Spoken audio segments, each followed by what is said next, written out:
കർത്താവിന് സ്തോത്രം. വീണ്ടും നമുക്ക് ഒരുമിച്ച് ദൈവത്തിൻ്റെ പാദപീഠത്തിൽ ദൈവത്തിൻ്റെ വചനം പഠിക്കുവാൻ സ്വർഗത്തിലെ ദൈവം ഒരു അവസരം കൂടെ നൽകിയതുകൊണ്ട് ഞാൻ കർത്താവിനെ സ്തുതിക്കുന്നു, സ്തോത്രം ചെയ്യുന്നു. നമ്മൾ ഇന്നലെ യോഹന്നാൻ്റെ സുവിശേഷം 17-ാം അധ്യായം 11-ാം വാക്യത്തെ അടിസ്ഥാനപ്പെടുത്തി കർത്താവ് നമുക്ക് വേണ്ടി പ്രാർത്ഥിക്കുന്നു എന്നുള്ള ഒരു ചിന്ത സംസാരിക്കുവാനായിട്ട് ഇടയായി. 9-ാം വാക്യത്തിലാണ് അത് കണ്ടതും 11-ാം വാക്യത്തിലും അത് നമുക്ക് ദർശിക്കുവാനായിട്ടിടയായി. നമുക്ക് പ്രാർത്ഥനയോടുകൂടി ദൈവസന്നിധിയിലായിരിക്കാം. ആ വിഷയം നമ്മൾ ഇന്നും അതിൻ്റെ തുടർച്ച ചിന്തിക്കാനായിട്ടാണ് ആഗ്രഹിക്കുന്നത്. യോഹന്നാൻ്റെ സുവിശേഷം 17-ാം അധ്യായത്തെ അടിസ്ഥാനപ്പെടുത്തിയുള്ള ചിന്തയിലേക്കാണ് നിങ്ങളെ നയിക്കാൻ ഞാൻ ആഗ്രഹിക്കുന്നത്. ഈ പ്രോഗ്രാമിന് എന്നെ ക്ഷണിക്കുകയും ശുശ്രൂഷിക്കാൻ അവസരം നൽകുകയും ചെയ്ത സ്ഥലം സഭയിലെ പ്രിയപ്പെട്ടവരുടെ ഹൃദയപൂർവ്വം നന്ദി പറയുന്നു. മാത്രമല്ല, എനിക്ക് താമസിക്കുവാനുള്ള ക്രമീകരണം നൽകുകയും ചില ദിവസങ്ങളായി ആണ്ടിൽ എന്നെ ട്രീറ്റ് ചെയ്യുകയും ചെയ്ത ബിനോയ് ബ്രദറിൻ്റെ കുടുംബത്തോടുള്ളതായ ഹൃദയംഗമമായ നന്ദിയും ഈ സമയം ഞാൻ പ്രകാശിപ്പിക്കുകയാണ്. നമുക്ക് ആ വാക്യം ഒന്നുകൂടെ വായിക്കാം. യോഹന്നാൻ്റെ സുവിശേഷം 17-ാം അധ്യായം 9-ാമത്തെ വാക്യവും 11-ാമത്തെ വാക്യവും. ഞാൻ അവർക്ക് വേണ്ടി അപേക്ഷിക്കുന്നു, ലോകത്തിനു വേണ്ടിയല്ല, നീ എനിക്ക് തന്നിട്ടുള്ളവർ നിനക്കുള്ളവരാകൊണ്ട് അവർക്ക് വേണ്ടിയത്രേ ഞാൻ അപേക്ഷിക്കുന്നത്. ഇനി ഞാൻ ലോകത്തിലിരിക്കുന്നില്ല, ഇവരോ ലോകത്തിലിരിക്കുന്നു. ഞാൻ നിന്റെ അടുക്കൽ വരുന്നു. പരിശുദ്ധ പിതാവേ, അവർ നമ്മെ പോലെ ഒന്നാകേണ്ടതിന് നീ എനിക്ക് തന്നിരിക്കുന്ന നിന്റെ നാമത്തിൽ അവരെ കാത്തുകൊള്ളണമേ. നമുക്കൊരു വാക്കൂടെ പ്രാർത്ഥിക്കാം. പ്രിയ പിതാവേ, ഞങ്ങൾ വീണ്ടും അങ്ങയെ സ്തുതിക്കുന്നു. അങ്ങയുടെ വചനം ധ്യാനിക്കാനായിട്ട് ഞങ്ങൾ പോകുന്നു. അങ്ങയുടെ ആത്മാവിനാൽ ഞങ്ങളെ നിറയ്ക്കണമേ. കർത്താവേ, ഇന്ന് ഈ ഹാളിലും പരിസരത്തിലും അങ്ങയുടെ ആത്മാവിൻ്റെ ശരിക്കുള്ള പ്രകാശനം ബോധ്യമാകുവാൻ, അങ്ങയുടെ വചനം ധ്യാനിക്കുമ്പോൾ അങ്ങയുടെ പാദപീഠത്തിൽ ഇരുന്ന് ധ്യാനിക്കുന്നതിൻ്റെ അതേ ഊഷ്മളത ഞങ്ങൾക്ക് മനസ്സിലാകുവാൻ അവിടുത്തെ കൃപയാൽ ഞങ്ങളെ നിറയ്ക്കണമേ. കേൾക്കുന്നവർക്ക് അത് അനുഗ്രഹ കാരണമായി തീരുവാൻ, പറയുന്നവർക്ക് ആത്മപ്രചോദിതമായി തീരുവാൻ സ്വർഗത്തിലെ ദൈവം സഹായിക്കണമേ എന്ന് പ്രാർത്ഥിക്കുന്നു. ചെയ്ത എല്ലാ ഉപകാരങ്ങൾക്കായും നന്ദി പറയുന്നു. സകലവും യേശുക്രിസ്തുവിന്റെ നാമത്തിൽ അപേക്ഷിക്കുന്നു. കേൾക്കുമാറാകണം പ്രിയ പിതാവേ, ആമേൻ. നമ്മൾ ഇന്നലെ ചിന്തിച്ച 2 കാര്യങ്ങൾ ഒന്നുകൂടെ ഒന്ന് ഓർക്കാനായിട്ട് ആഗ്രഹിക്കുകയാണ്. കാരണം ഇന്നലെ വന്നിട്ടില്ലാത്ത കുറേ ആളുകൾ ഇന്നുള്ളതുകൊണ്ട് ജസ്റ്റ് നമുക്ക് അതിലേക്കൊന്ന് പോകാം. നമ്മൾ ഇന്നലെ ചിന്തിച്ചത് കർത്താവ് നമുക്ക് വേണ്ടി പ്രാർത്ഥിക്കുന്നു എന്നുള്ള കാര്യമാണ്. 2 കാരണങ്ങളാണ് ഇന്നലെ നമ്മൾ ഓർക്കാനിടയായത്. ഒന്നാമത്തെ കാരണം, കർത്താവ് നമുക്കുള്ളവരാണ്, നാം കർത്താവിനുള്ളവരാണ്. അതാണ് 9-ാമത്തെ വാക്യത്തിൽ കാണാൻ കഴിയുന്നത്. അവർ നിനക്കുള്ളവരാകുന്നു എന്ന് പറയുന്ന പ്രസ്താവന നമുക്കവിടെ കാണാനായിട്ട് സാധിക്കും. അത് നമ്മൾ ചിന്തിച്ചതാണ്. ഞാനത് ആവർത്തിക്കപ്പെടാനായിട്ട് ആഗ്രഹിക്കുന്നില്ല. നമ്മളൊരു കന്നഡ വാക്ക് പഠിക്കാനിടയായി. എന്താണ് ആ ഓർമ്മ? നാമു ദേവര മനയവറു, ദൈവത്തിൻ്റെ ഭവനക്കാരാണ് എന്നുള്ളത് ഒരു വലിയ കാര്യമാണ്. 2ാമത്തെ കാര്യത്തിലേക്കാണ് നമ്മൾ 11-ാം വാക്യത്തിൽ വന്നത്. കർത്താവ് നമുക്ക് വേണ്ടി പ്രാർത്ഥിക്കുന്നതിൻ്റെ കാരണം നമ്മൾ ലോകത്തിൽ ഇരിക്കുകയാണ്. ആ ലോകം എന്നുള്ള പദം നമ്മൾ ഈ അധ്യായത്തിൽ 7 വ്യത്യസ്തമായ രീതിയിൽ ചിന്തിക്കാനായിട്ടിടയായി. ഒന്നാമത്, ലോകം എന്ന് പറഞ്ഞാൽ യൂണിവേഴ്സ്, പ്രപഞ്ചം എന്നുള്ള അർത്ഥത്തിൽ അതിൻ്റെ 5-ാം വാക്യത്തിൽ ഉപയോഗിച്ചു എന്ന് നമ്മൾ കാണാനിടയായി. 2ാമത്, അവിശ്വാസികളെ അഭിമുഖീകരിച്ചുകൊണ്ട് 9-ാം വാക്യത്തിൽ ദൈവത്തിൻ്റെ ആത്മാവ് അവിടെ രേഖപ്പെടുത്തിയതായിട്ട് നമുക്ക് കാണാനായിട്ട് സാധിച്ചു. 3ാമത്തെ കാര്യം, 11-ാമത്തെ വാക്യത്തിലേക്ക് വരുമ്പോൾ സാത്താന്യ ലോകത്തെ അടിസ്ഥാനപ്പെടുത്തിയാണ് ലോകം എന്നുള്ള പദം ദൈവത്തിൻ്റെ ആത്മാവ് ഉപയോഗിച്ചിരിക്കുന്നത് എന്ന് നമുക്ക് ചിന്തിക്കാനിടയായി. 4ാമതായി, വേൾഡ് സിസ്റ്റം, ഈ ലോകത്തിലെ വേൾഡ് സിസ്റ്റത്തെയാണ് അത് 14-ാം വാക്യത്തിൽ റെഫർ ചെയ്യുന്നത് എന്ന് നമുക്ക് ഓർക്കുവാനായിട്ടിടയായി. 5ാമതായിട്ട്, ഭൂമിയെയാണ് എർത്ത് എന്നതുകൊണ്ട്, ലോകം എന്നതുകൊണ്ട് ഉദ്ദേശിക്കുന്നത് എന്ന് നമ്മൾ ചിന്തിക്കാനിടയായി. 6ാമത്, അത് ജനങ്ങളെയാണ്, നാമും ഈ ലോകത്തിൽ ഉൾപ്പെടുന്ന മറ്റെല്ലാ വിധത്തിലുള്ള ആളുകളെയും കൂടെ ഉൾപ്പെടുത്തിയാണ് എന്നുള്ളത് ചിന്തിച്ചു. അവസാനം നമ്മൾ അവസാനിപ്പിച്ചത് സൃഷ്ടി എന്നുള്ള കാര്യമാണ്. ഞാൻ ഒരു സ്ലൈഡ് കോപ്പി ചെയ്യാനായിട്ട് വിട്ടുപോയി. സൃഷ്ടി എന്നുള്ള നിലയിലാണ്, ക്രിയേഷൻ എന്നുള്ള നിലയിലാണ് എന്നുള്ളത് നമ്മൾ കാണാനായിട്ടിടയായി. അത് നമുക്ക് അവിടെ ദർശിക്കാൻ സാധിക്കും. ഇന്ന് നമ്മൾ ചിന്തിക്കാൻ പോകുന്നത് കർത്താവ് പ്രാർത്ഥിക്കുന്നതിൻ്റെ 3ാമത്തെ കാരണമാണ്. കർത്താവ് നമുക്ക് വേണ്ടി പ്രാർത്ഥിക്കുന്നതിന് 2 കാരണം ചിന്തിച്ചു. ഇന്ന് 3ാമത്തെ കാരണത്തിലേക്ക് വരാം. അതിന് ആധാരമായി നമ്മൾ വായിക്കാൻ പോകുന്നത് 15-ാമത്തെ വാക്യമാണ്. സെയിം യോഹന്നാൻ്റെ സുവിശേഷം 17-ാം അധ്യായം 15-ാം വാക്യമാണ് ഇന്നത്തെ ധ്യാനത്തിന് വേണ്ടി നമ്മൾ വായിക്കാനായിട്ട് പോകുന്നത്. അവരെ ലോകത്തിൽ നിന്ന് എടുക്കണമെന്നല്ല, ദുഷ്ടന്റെ കയ്യിൽ അകപ്പെടാതെ വണ്ണം അവരെ കാത്തുകൊള്ളണം എന്നത്രേ ഞാൻ അപേക്ഷിക്കുന്നത്. സ്തോത്രം. നമ്മുടെ ഈ വചനത്തിലുള്ള ഓരോ വാക്കിനും ഓരോ എക്സ്പ്രഷനും അർത്ഥങ്ങളുണ്ട്. ഈ വായിച്ച വാക്യത്തിനകത്ത് നിങ്ങൾ വായിച്ചപ്പോൾ ശ്രദ്ധിച്ച് കാണും, 2 പ്രാവശ്യം ഒരു പദം ആവർത്തിക്കുന്നുണ്ട്. ഏതാണ് ആ പദം? അവരെ ലോകത്തിൽ നിന്ന് എടുക്കണമെന്നല്ല, അടുത്തത് അവരെ കാത്തുകൊള്ളണം എന്ന് ആഗ്രഹിക്കുന്നു. ആരാണ് ഈ അവർ എന്ന് പറയുന്നത്? 2 അർത്ഥമുണ്ട് അതിന്. കർത്താവ് പ്രാർത്ഥിക്കുമ്പോൾ ആ ഇമ്മീഡിയറ്റ് ആയുള്ളൊരു അർത്ഥമുണ്ട്. അതാരെയാ? ശിഷ്യന്മാരെയാണ്. അവരെ ഈ ലോകത്തിൽ എടുക്കണമെന്ന് ഞാൻ ആഗ്രഹിക്കുന്നില്ല. അവർ ലോകത്തിലിരിക്കുകയാണ്. അവർക്ക് വേണ്ടി പ്രാർത്ഥിക്കുമ്പോൾ നമ്മൾ ഇന്നലെ ചിന്തിച്ചു, വിശ്വാസികളായ എല്ലാവർക്കും വേണ്ടി പ്രാർത്ഥിക്കുന്നുണ്ട് എന്ന് നമ്മൾ ചിന്തിച്ചു. ഇവിടെ ഇമ്മീഡിയറ്റ് ആയിട്ട് പറഞ്ഞിരിക്കുന്ന കാര്യം, ദുഷ്ടന്റെ കയ്യിൽ അകപ്പെടാതെ വണ്ണം അവരെ കാത്തുകൊള്ളണം. അങ്ങനെയാണെങ്കിൽ ദുഷ്ടൻ നമ്മളെ അറ്റാക്ക് ചെയ്യോ? പിശാചിന്റെ ഒരു ബാധ നമ്മുടെ മേലുണ്ടോ? വാക്യം ശ്രദ്ധിച്ചു വായിക്കണം. ദുഷ്ടന്റെ കയ്യിൽ അകപ്പെടാതെ വണ്ണം. കർത്താവിന്റെ പ്രയോഗം വളരെ ഇമ്പോർട്ടൻ്റ് ആണ്. ദുഷ്ടന്റെ കയ്യിൽ വിശ്വാസികൾ അകപ്പെടുമോ? വാക്യം ശരിക്കും ശ്രദ്ധിച്ച് പഠിച്ചില്ലെങ്കിൽ ഒരുപാട് ദുരുപദേശത്തിലേക്ക് പോകും.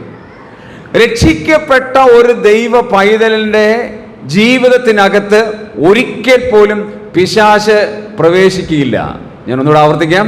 രക്ഷിക്കപ്പെട്ട ഒരു ദൈവ പൈതലിന്റെ ഉള്ളിൽ പിശാച് യാതൊരു കാരണവശാലും പ്രവേശിക്കുകയില്ല.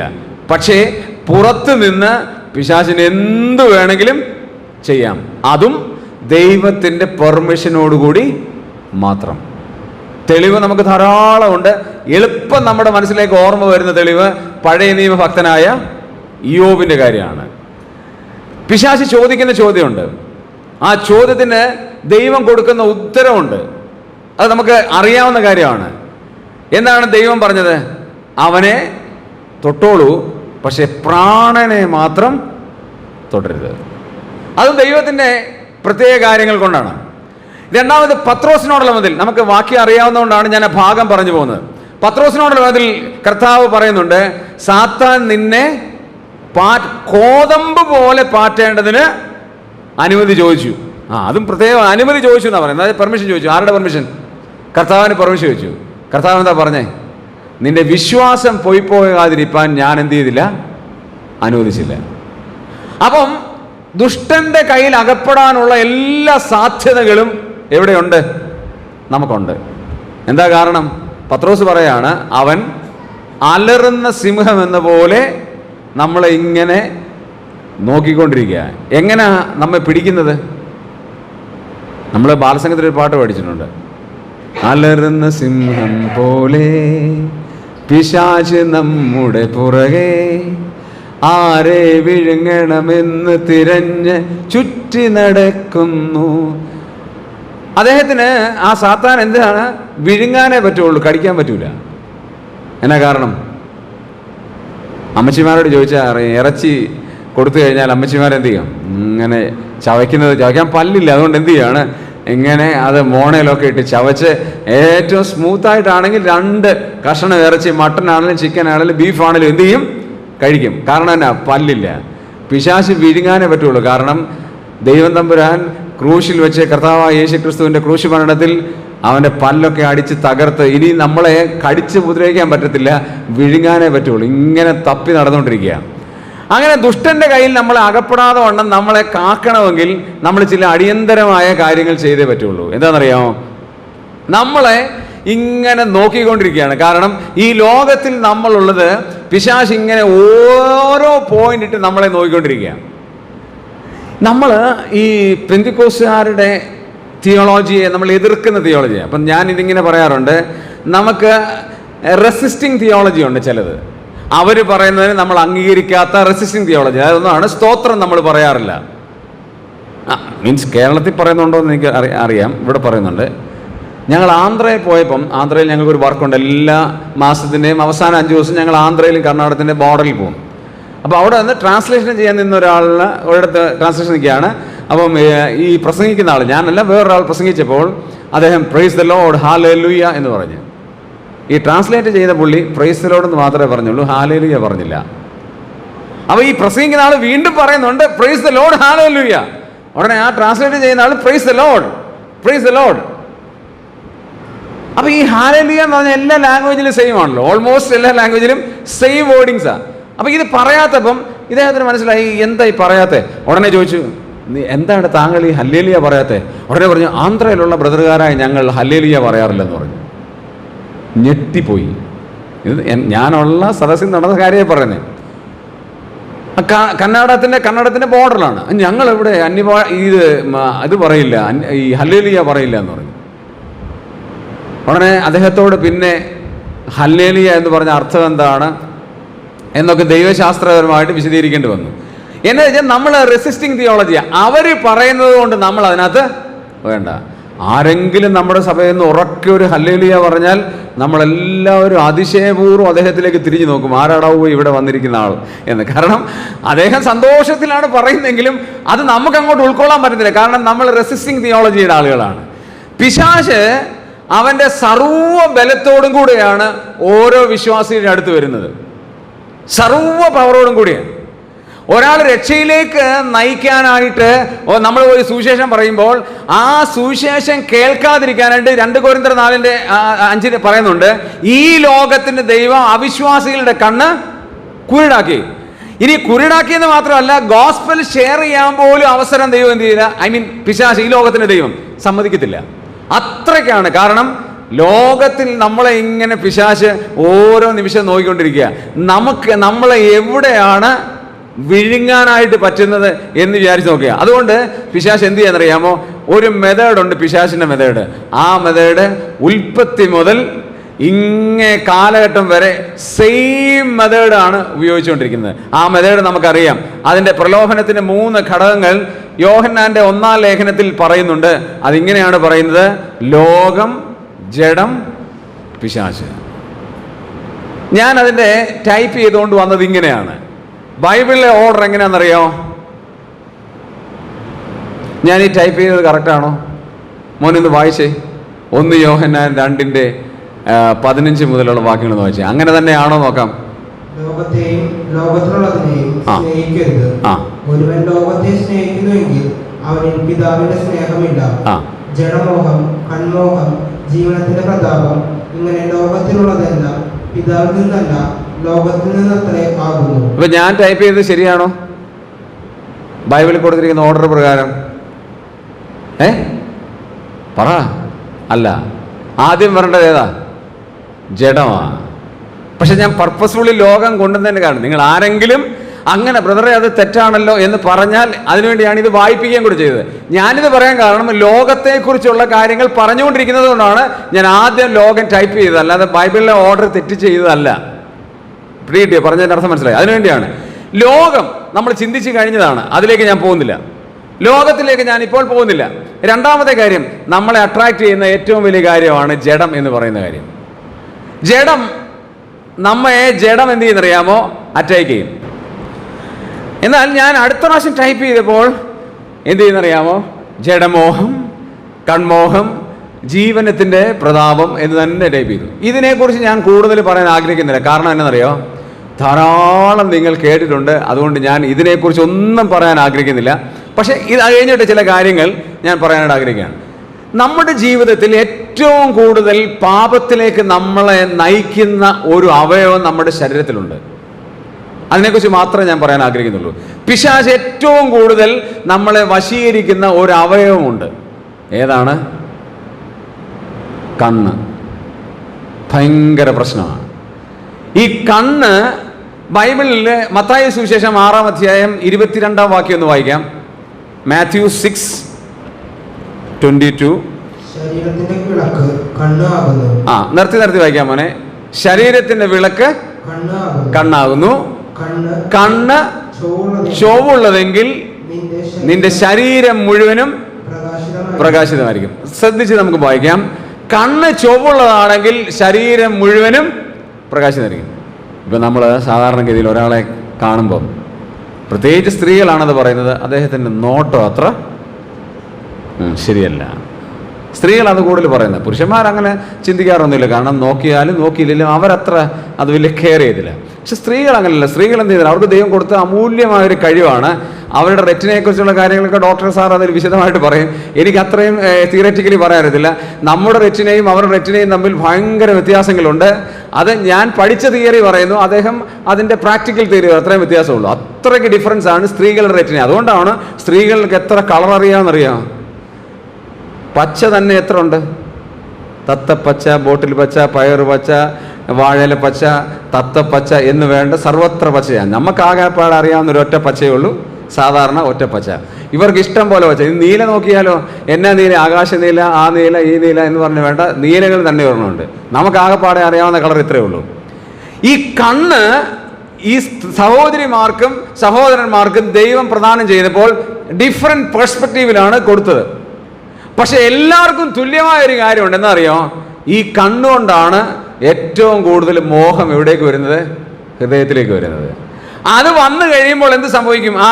മത്തായി 6:22 പറയാണ്, കണ്ണ് ചൊവ്വുള്ളതാണെങ്കിൽ ശരീരം മുഴുവനും എന്താണ്? പ്രകാശമുള്ളതാണ്. അടുത്ത പദം ഭയങ്കര ഇമ്പോർട്ടൻ്റ് ആണ്. കണ്ണ് കേടുള്ളതെങ്കിലോ നിന്റെ ശരീരം മുഴുവനും ഇരുണ്ടതായിരിക്കും. കറുപ്പിനോട് നമുക്ക് ഭയങ്കര അലർജിയാണ് മലയാളികൾക്ക്, അല്ലേ? പ്രത്യേകിച്ച് ഞങ്ങളുടെ തെക്കുള്ളവർക്ക്. ഇവിടെ അത്രയും പ്രശ്നമുണ്ടെന്ന് തോന്നില്ല. തെക്ക് കറുത്ത ഒരു ആളിനെ കണ്ടു കഴിഞ്ഞാൽ ഏതോ ചതുർത്ഥിയാണ് എന്നുള്ളതാണ്. ബൈബിൾ പറയാണ് എന്താണ്? നിന്റെ ശരീരം മുഴുവനും കറുപ്പായിരിക്കും. നീ വെളുത്തിരുന്നിട്ട് ഒരു കാര്യമില്ല, നിന്റെ ശരീരം മുഴുവനും കറുപ്പായിരിക്കും. നിന്റെ കണ്ണ് എന്തല്ലെങ്കിൽ ശരിയല്ലെങ്കിൽ നല്ല അവിടെ കൊടുക്കുന്നത് ചൊവ്വുള്ളതല്ലെങ്കിൽ, അത് നല്ലൊരു മലയാളമാണ്. ചൊവ്വുള്ളതെന്ന് പറഞ്ഞാൽ അത് നല്ല പ്രോപ്പറായിട്ട് വർക്ക് ചെയ്യുന്നില്ലെങ്കിൽ. എന്താ യാക്കോബ് പറയുന്ന കാര്യത്തിലേക്കൊന്ന് വരാം. യാക്കോബിൻ്റെ ലേഖനം 1-ാം അധ്യായം അതിൻ്റെ 14-ാം വാക്യത്തിൽ പറയുന്നത്, ദുഷ്ടൻ്റെ കയ്യിൽ അകപ്പെടാതെ വണ്ണം നമ്മളെ സൂക്ഷിക്കേണ്ടതിന് കർത്താവ് നമുക്ക് വേണ്ടി പ്രാർത്ഥിക്കുമ്പോൾ നമ്മുടെ കണ്ണുകൾ നമ്മൾ എങ്ങനെ സൂക്ഷിക്കണമെന്ന് യാക്കോബ് പറയാണ്. യാക്കോബ് 1:14. അവിടെ ഓരോ പദം ഇമ്പോർട്ടൻ്റ് ആണ്. ഓരോരുത്തൻ സ്വന്തം മോഹത്താൽ. അപ്പൊ ആദ്യത്തെ ഉപകരണം എന്താ? ഒരാളെ അട്രാക്ട് ചെയ്യുന്ന ഏറ്റവും ഇമ്പോർട്ടൻ്റ് ആയ കാര്യം എന്നറിയാമോ? കണ്ണുകളാണ്.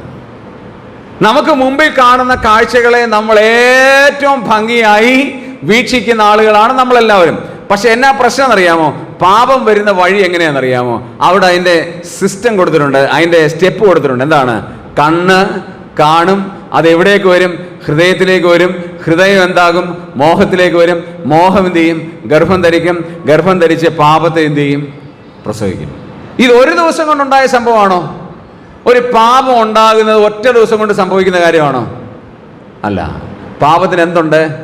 ഒരു പ്രോസസ് ഉണ്ട്. നമ്മുടെ കണ്ണുകളിലേക്ക് ആവശ്യമില്ലാത്ത കാഴ്ചകൾ നമ്മൾ കണ്ട് രണ്ടാമതൊന്നുകൂടെ നമ്മൾ നോക്കിയ, കാഷ്വലി നമ്മൾ ബസ്സിൽ പോകുമ്പോൾ എന്തെല്ലാം കാഴ്ചകൾ കാണും. നമ്മളത് ശ്രദ്ധിക്കുമോ? ശ്രദ്ധിക്കുന്നത് എങ്ങനെയാ?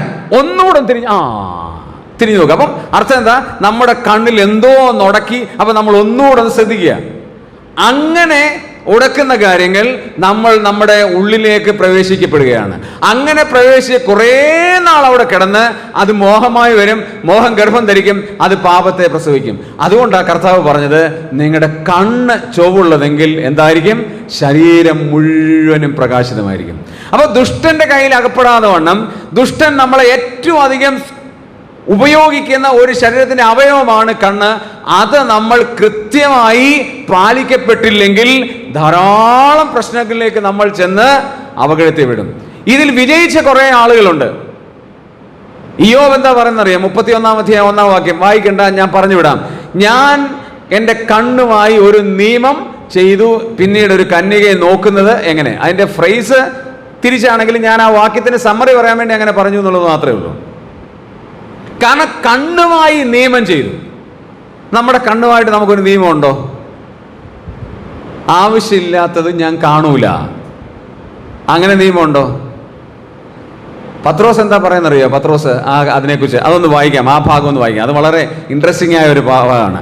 ഈ നമ്മുടെ കണ്ണുകളെക്കുറിച്ച് അല്ലെങ്കിൽ മനുഷ്യരുടെ കണ്ണുകളെക്കുറിച്ച് പത്രോസ് ലീഹ പറഞ്ഞിരിക്കുന്നത് പത്രോസ് എഴുതിയ 2-ാം ലേഖനത്തിൽ അത് ഭയങ്കര പവർഫുൾ ഒരു സ്റ്റേറ്റ്മെൻ്റാണ്. 2-ാമത്തെ അധ്യായം 14-ാമത്തെ വാക്യം ഒന്ന് വായിക്കാം. 2 Peter chapter 2 verse 14. അവർ വ്യഭിചാരിണിയെ കണ്ട് രസിക്കുകയും. കണ്ണിൻ്റെ പ്രത്യേകത എന്താ? വ്യഭിചാരിണിയെ കണ്ട് രസിക്കും. സിനിമ കാണാറുണ്ടോ എന്ന് ചോദിച്ചാൽ ഇല്ല എന്ന് ഉത്തരം പറയാനായിട്ട് പറ്റുമെന്ന് എനിക്ക് തോന്നുന്നില്ല. പിന്നെ ഞങ്ങൾ തിയേറ്ററൊന്നും പോകുന്നില്ല. ഞങ്ങൾ ആമസോൺ പ്രൈമിലാണ് ഞങ്ങൾ കാണുന്നത്, മനോരമ മാക്സിലാണ് കാണുന്നത്. പിന്നെന്താ സോഫ്റ്റ്വെയർസ് പറഞ്ഞു. ഞാൻ ഒരു യൂത്ത് മീറ്റിംഗ് ആയിരുന്നെങ്കിൽ ഇവരോട് ചോദിച്ച് മനസ്സിലാക്കിയിരുന്നു എന്തെല്ലാം ആപ്ലിക്കേഷൻസാണ്. ആ പദം ശ്രദ്ധിക്കണേ. പത്രോസ് പറയുന്ന പദം വ്യഭിചാരിണിയെ കണ്ട് തൃപ്തിപ്പെടാതിരിക്കുക. ഇതിങ്ങനെ ആവർത്തിച്ച് കണ്ടുകൊണ്ടിരിക്കുമ്പോൾ ഇത് തന്നെ വിശ്വാസികൾ ചെയ്യുന്ന കാര്യമാണ്. തൃപ്തിയുണ്ടോ? ഒന്ന് കണ്ടു മാറ്റി, അടുത്തത് കണ്ടു മാറ്റി, അടുത്തത് കണ്ടു മാറ്റി, ഇങ്ങനെ പൊക്കോണ്ടിരിക്കുക. നെറ്റ്ഫ്ലിക്സ്, വെബ് സീരീസ് ഇങ്ങനെ കാണുക. എന്നാ ബൈബിള് പറയാണ് വ്യഭിചാരിണിയെ കണ്ട് തൃപ്തിപ്പെടുക. കാരണം പിശാച് എന്ത് ചെയ്യുക? സാത്താന്റെ കയ്യിൽ അകപ്പെടാതെ കർത്താവ് നമുക്ക് വേണ്ടി പ്രാർത്ഥിച്ചുകൊണ്ടിരിക്കുക. ഇവിടെ നമ്മളിരുന്ന് നെറ്റ്ഫ്ലിക്സ് ഇങ്ങോട്ട് മാറ്റുകയാണ്, ആമസോൺ പ്രൈം കണ്ടുകൊണ്ടിരിക്കുകയാണ്. കർത്താവ് നമുക്ക് വേണ്ടി പ്രാർത്ഥിക്കുന്നതിന്റെ സീരിയസ്നെസ് നമ്മൾ മനസ്സിലാക്കുന്നില്ല. ഇത് കണ്ടിട്ട് എന്താ ഗുണമുള്ളേ? ഇത് കണ്ടിട്ട് എന്താ ഗുണം? അയ്യോ ബ്രദറെ, എന്ത് നല്ല ആത്മീയ പാഠങ്ങളാണെന്നറിയാനത് കിട്ടുന്നത്. പിന്നെ എന്ത് നല്ല ആത്മീയ പാഠങ്ങളാ.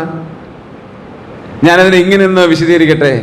നമ്മളൊക്കെ ഒരു നല്ല ഹോട്ടലിൽ കഴിക്കാൻ പോയി, ഇവിടുത്തെ നല്ലൊരു ഹോട്ടലിൽ കഴിക്കാൻ പോയപ്പം ഞാൻ ചിക്കൻ കഴിക്കാറില്ല.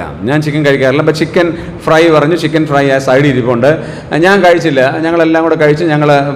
ഡോക്ടർ ബിനോയും ഡോക്ടർ റോളണ്ടും ഞങ്ങളെല്ലാവരും കൂടെ പോയി. വിപിൻ ബ്രദറെല്ലാം പോയി. ഇവരുടെയൊക്കെ പേര് എനിക്ക് അറിയത്തുള്ളതുകൊണ്ടാണ് അത് പറയുന്നത് കേട്ടോ, നിങ്ങൾ മറ്റൊന്നും തോന്നരുത്. ഞങ്ങളെല്ലാം കൂടെ പോയി അവിടെ കഴിക്കാൻ വേണ്ടി തീരുമാനിച്ചു. അവിടെ പോയി ചെന്ന് കഴിച്ചു. അവിടെ കഴിച്ചു കഴിഞ്ഞപ്പോൾ ഞാൻ കഴിക്കുന്നില്ല. അപ്പം എനിക്ക് ചിക്കൻ വേണ്ട. ഞാൻ ബാക്കിയെല്ലാം കഴിച്ചു, പത്തിരി എല്ലാം ഓർഡർ ചെയ്തു. പക്ഷേ ചിക്കൻ മാത്രം എനിക്ക് അപ്പം നല്ലൊരു കാലാണ്, ചിക്കൻ്റെ നല്ലൊരു കാലാണ് അടിക്കുന്നത്. അപ്പം ഒരാൾ പറയാണ്, നോക്കി ആ ചിക്കൻ്റെ കാല് നല്ലതാണല്ലോ, അത് കഴിക്കാൻ പറ്റത്തില്ല. അപ്പോൾ അവിടെ ഇരിക്കുന്ന ഒരാൾ ഇത് എടുത്തുകൊണ്ട് പോകാൻ, വെയിറ്റർ അവിടെ എടുത്തുകൊണ്ട് പോകാൻ വരുന്നൊരു വെയിറ്റർ ഇങ്ങനെ വരികയാണ്. പുള്ളി നോക്കിയപ്പം നല്ല ഒന്നോന്തരം 2-3 ചിക്കൻ കാല് 2-3 പേരുടെ പാത്രത്തിരിപ്പുണ്ട്. നിങ്ങളാണ് എടുത്ത് കഴിക്കുമോ? ഉത്തരം പറയണം. ഇല്ല, ഞങ്ങൾ തൊട്ടിട്ടേ ഇല്ലപ്പാ. ഞങ്ങൾ 3 പേരും ചിക്കൻ കഴിച്ചിട്ടില്ല. കാരണം ഞങ്ങളുടെ പങ്കിൽ തന്നെ വെച്ചിട്ടുണ്ട്. ഞങ്ങൾ തൊട്ടില്ല. കാരണം ഞങ്ങൾ ആരും ചിക്കൻ കഴിക്കുന്നവരല്ല. അത് ഫ്രൈ അതുപോലെ തന്നെയാണ്. ഞങ്ങളൊന്നും ചെയ്തിട്ടില്ല. കഴിക്കുമോ? ഇല്ല. കഴിക്കുമോ? ഇല്ല. എന്നാ കാരണം? അത് നല്ല പീസാണ്, പക്ഷേ ഇരിക്കുന്നത് എവിടെയാ? എച്ചിലിനകത്താണ്. എന്ന് പറഞ്ഞാൽ ഞങ്ങളെല്ലാം കഴിച്ചിട്ട് വെച്ച ബാക്കിക്കകത്താണ് ഈ സാധനം ഇരിക്കുന്നത്. അതുകൊണ്ട് അതിനെ എത്ര നല്ലതായിരിക്കും, KFC ആയാലും പോലും എന്ത് പറയും? നോ നോ നോ, വേണ്ട, നോ താങ്ക്സ്, അത് വേണ്ട എന്ന് പറയും. അയ്യോ നല്ലതാ, ഞങ്ങൾ കടിച്ചിട്ട് പോലും ഇല്ല. എന്ത് സംഭവമാണെങ്കിലും ഞങ്ങൾക്ക് വേണ്ട. കാരണം എന്നാണ്? ഞങ്ങളത് ഉപയോഗിക്കില്ല. ഇത് നമ്മൾ കഴിക്കാൻ ഉപയോഗിക്കുന്ന ലൈഫിൽ പ്രിൻസിപ്പിൾ ചെയ്യുന്നെങ്കിൽ, ലോകപരമായി നമ്മൾ ഇതെല്ലാം കണ്ട് രസിക്കുകയാണ്. അടുത്ത പദത്തിലേക്ക് വരാം. കണ്ട് രസിക്കുന്നു എന്ന് മാത്രമല്ല, അടുത്ത പദം വായിക്കുന്നത് തൃപ്തിപ്പെടാതിരിക്കുന്നു. ഇപ്പൊ കണ്ട പിന്നെയും കാണും. ഇത് കണ്ടിട്ട് ഒരെണ്ണം കണ്ടിട്ടല്ല, തൃപ്തിപ്പെടാതെ പിന്നെ ഇങ്ങനെ മാറ്റിക്കൊണ്ടിരിക്കുക. നമ്മുടെ വിരലിന് വല്ല പ്രശ്നം ഉണ്ടാവുമോ എന്നുള്ളത് മാത്രമേ ഉള്ളൂ. ഇതിങ്ങനെ നീക്കി റീൽസ് കണ്ട് ഇൻസ്റ്റയിലെ റീൽസ് കണ്ട് ഇൻസ്റ്റയിലെ റീൽസ് തന്നെ അല്ലേ, ഷോർട്ട് വീഡിയോസ് അല്ലല്ലോ, അല്ല. അപ്പം ഇന്നലെ കഴിഞ്ഞ ദിവസം ഞാൻ ഇങ്ങനെ വീട്ടിൽ വെച്ച് പറഞ്ഞപ്പം എൻ്റെ മോള് പറഞ്ഞു, അയ്യോ അപ്പാ ഇൻസ്റ്റയിലെ റീൽസും യൂട്യൂബിലെ ഷോർട്സും ആണെന്ന് പറഞ്ഞു. എനിക്കറിയത്തില്ലായിരുന്നു. നമ്മളിത് വല്ലതും കാണാനായിട്ട് സമയം. അപ്പോൾ ഇതൊരു റിസർച്ച് ചെയ്തുകൊണ്ടിരുന്നപ്പോൾ പറഞ്ഞാൽ, ഇൻസ്റ്റയിലെ ഈ ഷോർട്സ് എന്ന് പറയരുത്, അത് ഷോർട്ട് വീഡിയോസാണ്. ഇൻസ്റ്റയിലുള്ളതിനെ റീൽസ് എന്നാണ് പറയേണ്ടതെന്ന് പറഞ്ഞു. അപ്പോൾ എനിക്ക് കാര്യം പിടികിട്ടി. കാരണം പിള്ളേർ എന്ത് അഡ്വാൻസ് ആണ്, നമ്മൾ അത്ര അഡ്വാൻസ് അല്ല. ഇതിങ്ങനെ കണ്ട് എന്താ അവിടെ വായിക്കുന്നത്? കണ്ട് തൃപ്തിപ്പെടാതിരിക്കുക. കർത്താവ് നമുക്ക് വേണ്ടി പ്രാർത്ഥിച്ചുകൊണ്ടിരിക്കുകയാണ്. ദുഷ്ടന്റെ കയ്യിൽ അകപ്പെടാതെ കൊണ്ട് നമുക്ക് വേണ്ടി പ്രാർത്ഥിക്കുകയാണ്. നാം ഒരു കെയർ പോലും ചെയ്യാതെ. ആ വാക്യം ശ്രദ്ധിക്കണം. എന്താ അവിടെ പറയുന്നത്? പാപം കണ്ട് തൃപ്തിപ്പെടാതിരിക്കുകയാണ്. മൂന്നാമത്തെ സ്റ്റേറ്റ്മെന്റ് ശ്രദ്ധിച്ചേ. മൂന്നാമത്തെ സ്റ്റേറ്റ്മെന്റ്, കണ്ണുള്ളവരും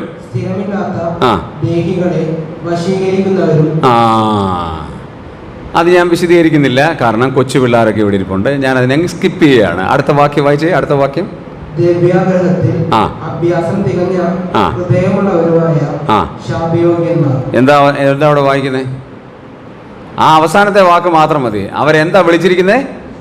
ശാപയോഗ്യർ. നമ്മൾ ദൈവമക്കളെ, നമ്മൾ ഭാഗ്യശാലികൾ. പാട്ടൊക്കെ കൈയടിച്ചൊക്കെ പാടും, നമ്മൾ ഭാഗ്യശാലികളാന്ന് പാടും. പക്ഷേ ദൈവത്തിൻ്റെ വചനം പറയാണ്, ഈ ജീവിതത്തിലുള്ള കാര്യങ്ങളൊക്കെ ക്രമീകരിക്കുന്ന ആളുകൾ എങ്ങനെയുള്ളവരാ? പറഞ്ഞാട്ടോ, ഉറക്കെ പറഞ്ഞേ. ശാപയോഗ്യരാണ്.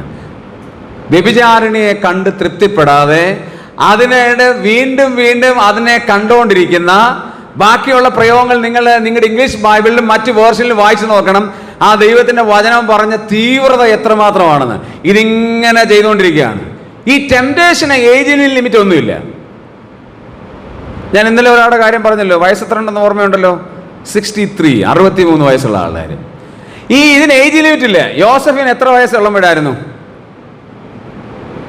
ഉൽപ്പത്തി 39 പറയുന്നത്. എത്ര വയസ്സുണ്ടെന്ന് പറയുന്നില്ല. എന്നാലും അദ്ദേഹം ഒരു 20, 22, 23 വയസ്സൊക്കെ കാണുകയുള്ളൂ. അല്ലെങ്കിൽ ഒരു 19+ അവന് കാണുകയുള്ളൂ.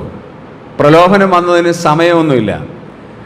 യുവാവായിരിക്കും വരാം, സ്ട്രോങ് ആയിരിക്കുന്ന ആൾക്കും വരാം. എനിക്കതൊന്നും ഉണ്ടാകത്തില്ല, ഞാൻ ഭയങ്കര സ്ട്രോങ് ആണ് എന്ന് പറഞ്ഞ ശിംശോൻ എന്ത് ചെയ്തു? തകർന്ന് തരിപ്പണമായി. 2 കണ്ണും കുത്തി പൊട്ടിച്ച് അവൻ ആ ഫെലിസ്ത്യരുടെ ആ ആലയത്തിൽ ഇരിക്കുന്ന അവസ്ഥ നിങ്ങളൊന്ന് കണ്ടുകൊണ്ട് നോക്കണം. സ്ട്രോങ് ആയിരുന്നു, പക്ഷെ ടെംപ്റ്റേഷൻ വന്നു, അവൻ പരാജയപ്പെട്ടു. സ്ട്രോങ് ആയിട്ട് കാര്യമൊന്നുമില്ല. ഇനി ഭരണാധികാരികളാണെങ്കിലോ റൂളേഴ്സ് ആണെങ്കിലോ, ഞങ്ങൾ ചർച്ചിന്റെ എൽഡേഴ്സ് ആണ്, ഞങ്ങൾ പാസ്റ്റേഴ്സ് ആണ്, ഞങ്ങൾ സുവിശേഷകന്മാരാണ്, ഞങ്ങൾക്ക് കുഴപ്പമൊന്നും ഉണ്ടാകത്തില്ല. ആണോ? ദാവീദ് എന്താ ഇത്? 2 ശമൂവേൽ 14 അവൻ ഭരണാധികാരിയായിരുന്നു. ഉറങ്ങേണ്ട സമയത്ത് ഉറങ്ങാതെ, മെത്തയിൽ പോകേണ്ട സമയത്ത് മെത്തയിൽ പോകാതെ, കാണരുതാത്ത കാഴ്ച കണ്ടതേ ഉള്ളൂ. എന്ത് സംഭവിച്ചു? പരാജയത്തിൽ നിന്ന് പരാജയത്തിലേക്ക് പോയി. റൂളേഴ്സ് ആണെങ്കിലും പ്രശ്നമില്ല. ഞങ്ങള് യങ്ങല്ല, ചെറുപ്പമല്ല, ഞങ്ങള് അത്രയ്ക്ക് സ്ട്രോങ് ഒന്നുമല്ല, ഞങ്ങൾ ഭരണാധികാരികളൊന്നുമല്ല, ഞങ്ങൾ സാധാരണപ്പെട്ട മനുഷ്യരാണ്, ഞങ്ങൾക്ക് ഇതൊക്കെ സംഭവിക്കുമോ? അങ്ങനെ സാധാരണപ്പെട്ടവർക്ക് സംഭവിക്കും. എവിടെയാണ്? യോശയുടെ പുസ്തകം 7-ാം അധ്യായത്തിൽ ആഖാൻ എന്ന് പറയുന്ന ഒരു നോർമൽ മനുഷ്യനായിരുന്നു, ഒരു സാധാരണ മനുഷ്യനായിരുന്നു. ആ സാധാരണ മനുഷ്യനും എന്ത് ചെയ്തു? ബാബിലോണിന്റെ മേലേക്ക് കണ്ടു, മോഹിച്ചു, എടുത്തു. ആ കൂടാരത്തിൽ ആരും അറിയാതെ എന്ത് ചെയ്യുക? കുഴിച്ചിട്ടിരിക്കുകയാണ്. ഈ പ്രലോഭനത്തിന് ഏജ് ലിമിറ്റ് ഒന്നുമില്ല, എപ്പോ വേണമെങ്കിലും സംഭവിക്കാം. ഇത് കർത്താവിന് സംഭവിച്ചു. നമുക്കറിയാം, കർത്താവിനെയും എന്ത് ചെയ്തു? ലൂക്കോസിന്റെ സുവിശേഷം 4-ാം അധ്യായത്തിലും മത്തായി സുവിശേഷം 4-ാം അധ്യായത്തിലും കർത്താവിനെയും പരീക്ഷിക്കാനായിട്ട് വന്നു. എന്തിനാ? അവിടെ കർത്താവ് വിജയിച്ചു എന്നുള്ളത് നമുക്കറിയാനായിട്ട് സാധിക്കും. ഇവിടെ നമ്മൾ ഓർക്കേണ്ട പ്രധാനപ്പെട്ട കാര്യമുണ്ട്. എന്നാൽ ഈ ടെംപ്റ്റേഷൻ ഒരു പാപമല്ല, പ്രലോഭനം സംഭവിക്കുന്നത് പാപമല്ല. പക്ഷേ പ്രലോഭനത്തിൽ പരാജയപ്പെടുന്നതാണ് പാപം.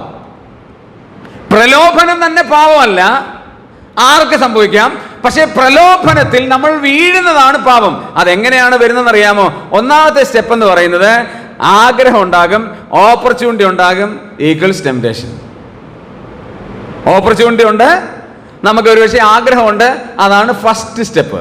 2ാമത്തെ സ്റ്റെപ്പിലേക്ക് പോകുന്ന അല്പം കൂടി ഗൗരവതരമാണ്. ഡിസയർ ഉണ്ടായി, ഓപ്പർച്യൂണിറ്റി ഉണ്ടായി, ആക്ഷൻ ഉണ്ടായി, അത് പാപത്തിലേക്ക് വരികയാണ്. ഇത് ഓരോരുത്തരുടെ വിശദീകരിക്കേണ്ട, മുമ്പേ പറഞ്ഞ ഓരോരുത്തരിലും. അതിൽ ദാവീദിന്റെ കാര്യം മാത്രം നമുക്ക് നോക്കാം. ഡിസയർ ഉണ്ടായിരുന്നു, ഓപ്പർച്യൂണിറ്റി ഉണ്ടായിരുന്നു, അവൻ തന്നെ അവസരം ക്രിയേറ്റ് ചെയ്തു, അവൻ തന്നെ ആക്ഷൻ ഉണ്ടായി, അവൻ തന്നെ ക്രിയ ചെയ്തു.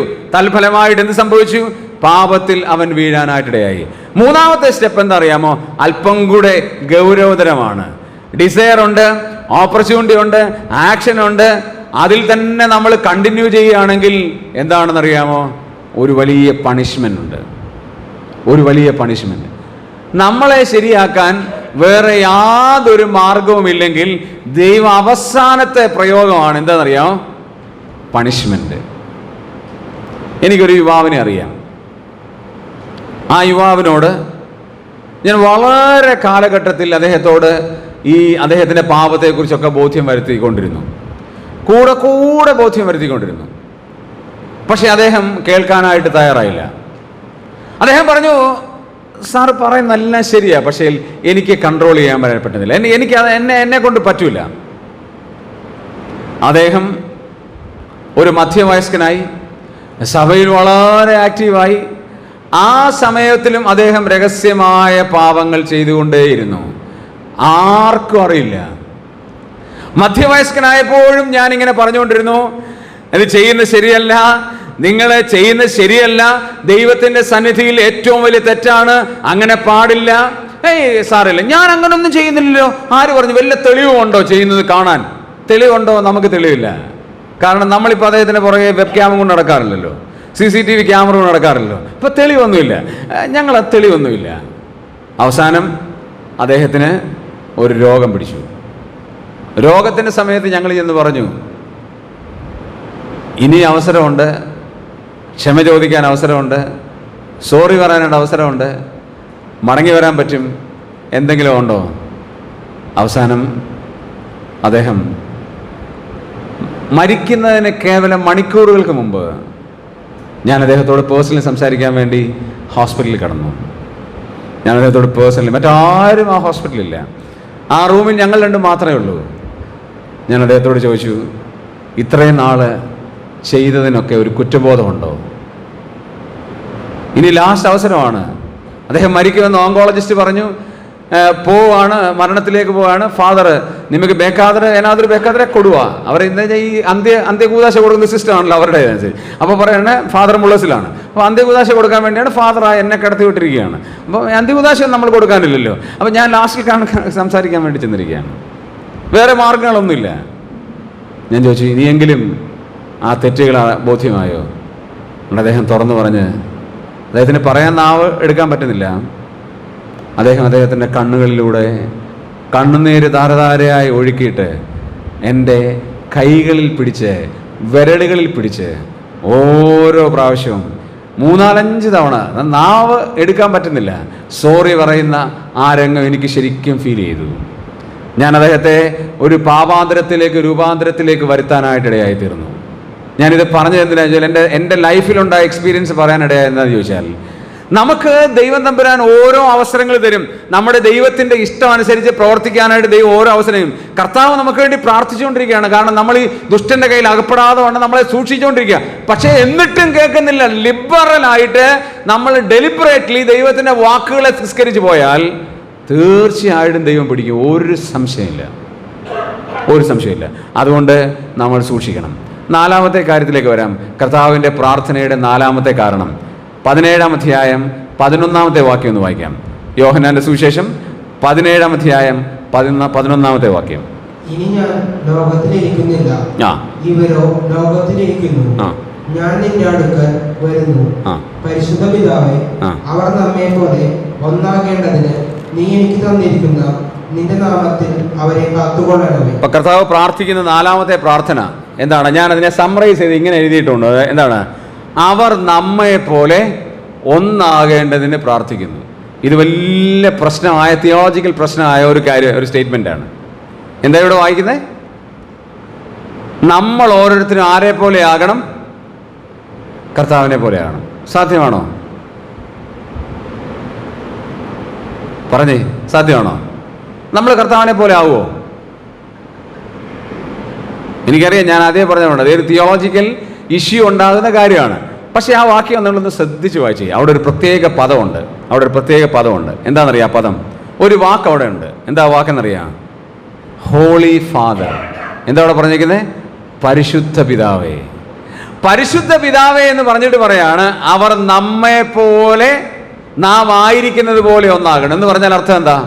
കർത്താവ് നമുക്ക് വേണ്ടി പ്രാർത്ഥിക്കുന്നത് നമ്മൾ വിശുദ്ധിയിൽ പൂർണ്ണരാകണം. നമ്മൾ അവസാനം കുറച്ച് ലൈൻ പാടിയാൽ മതി എന്ന് ആന്റണി അങ്കിള് പറഞ്ഞപ്പം അവർ പാടിയ പാട്ട് എന്തായിരുന്നു?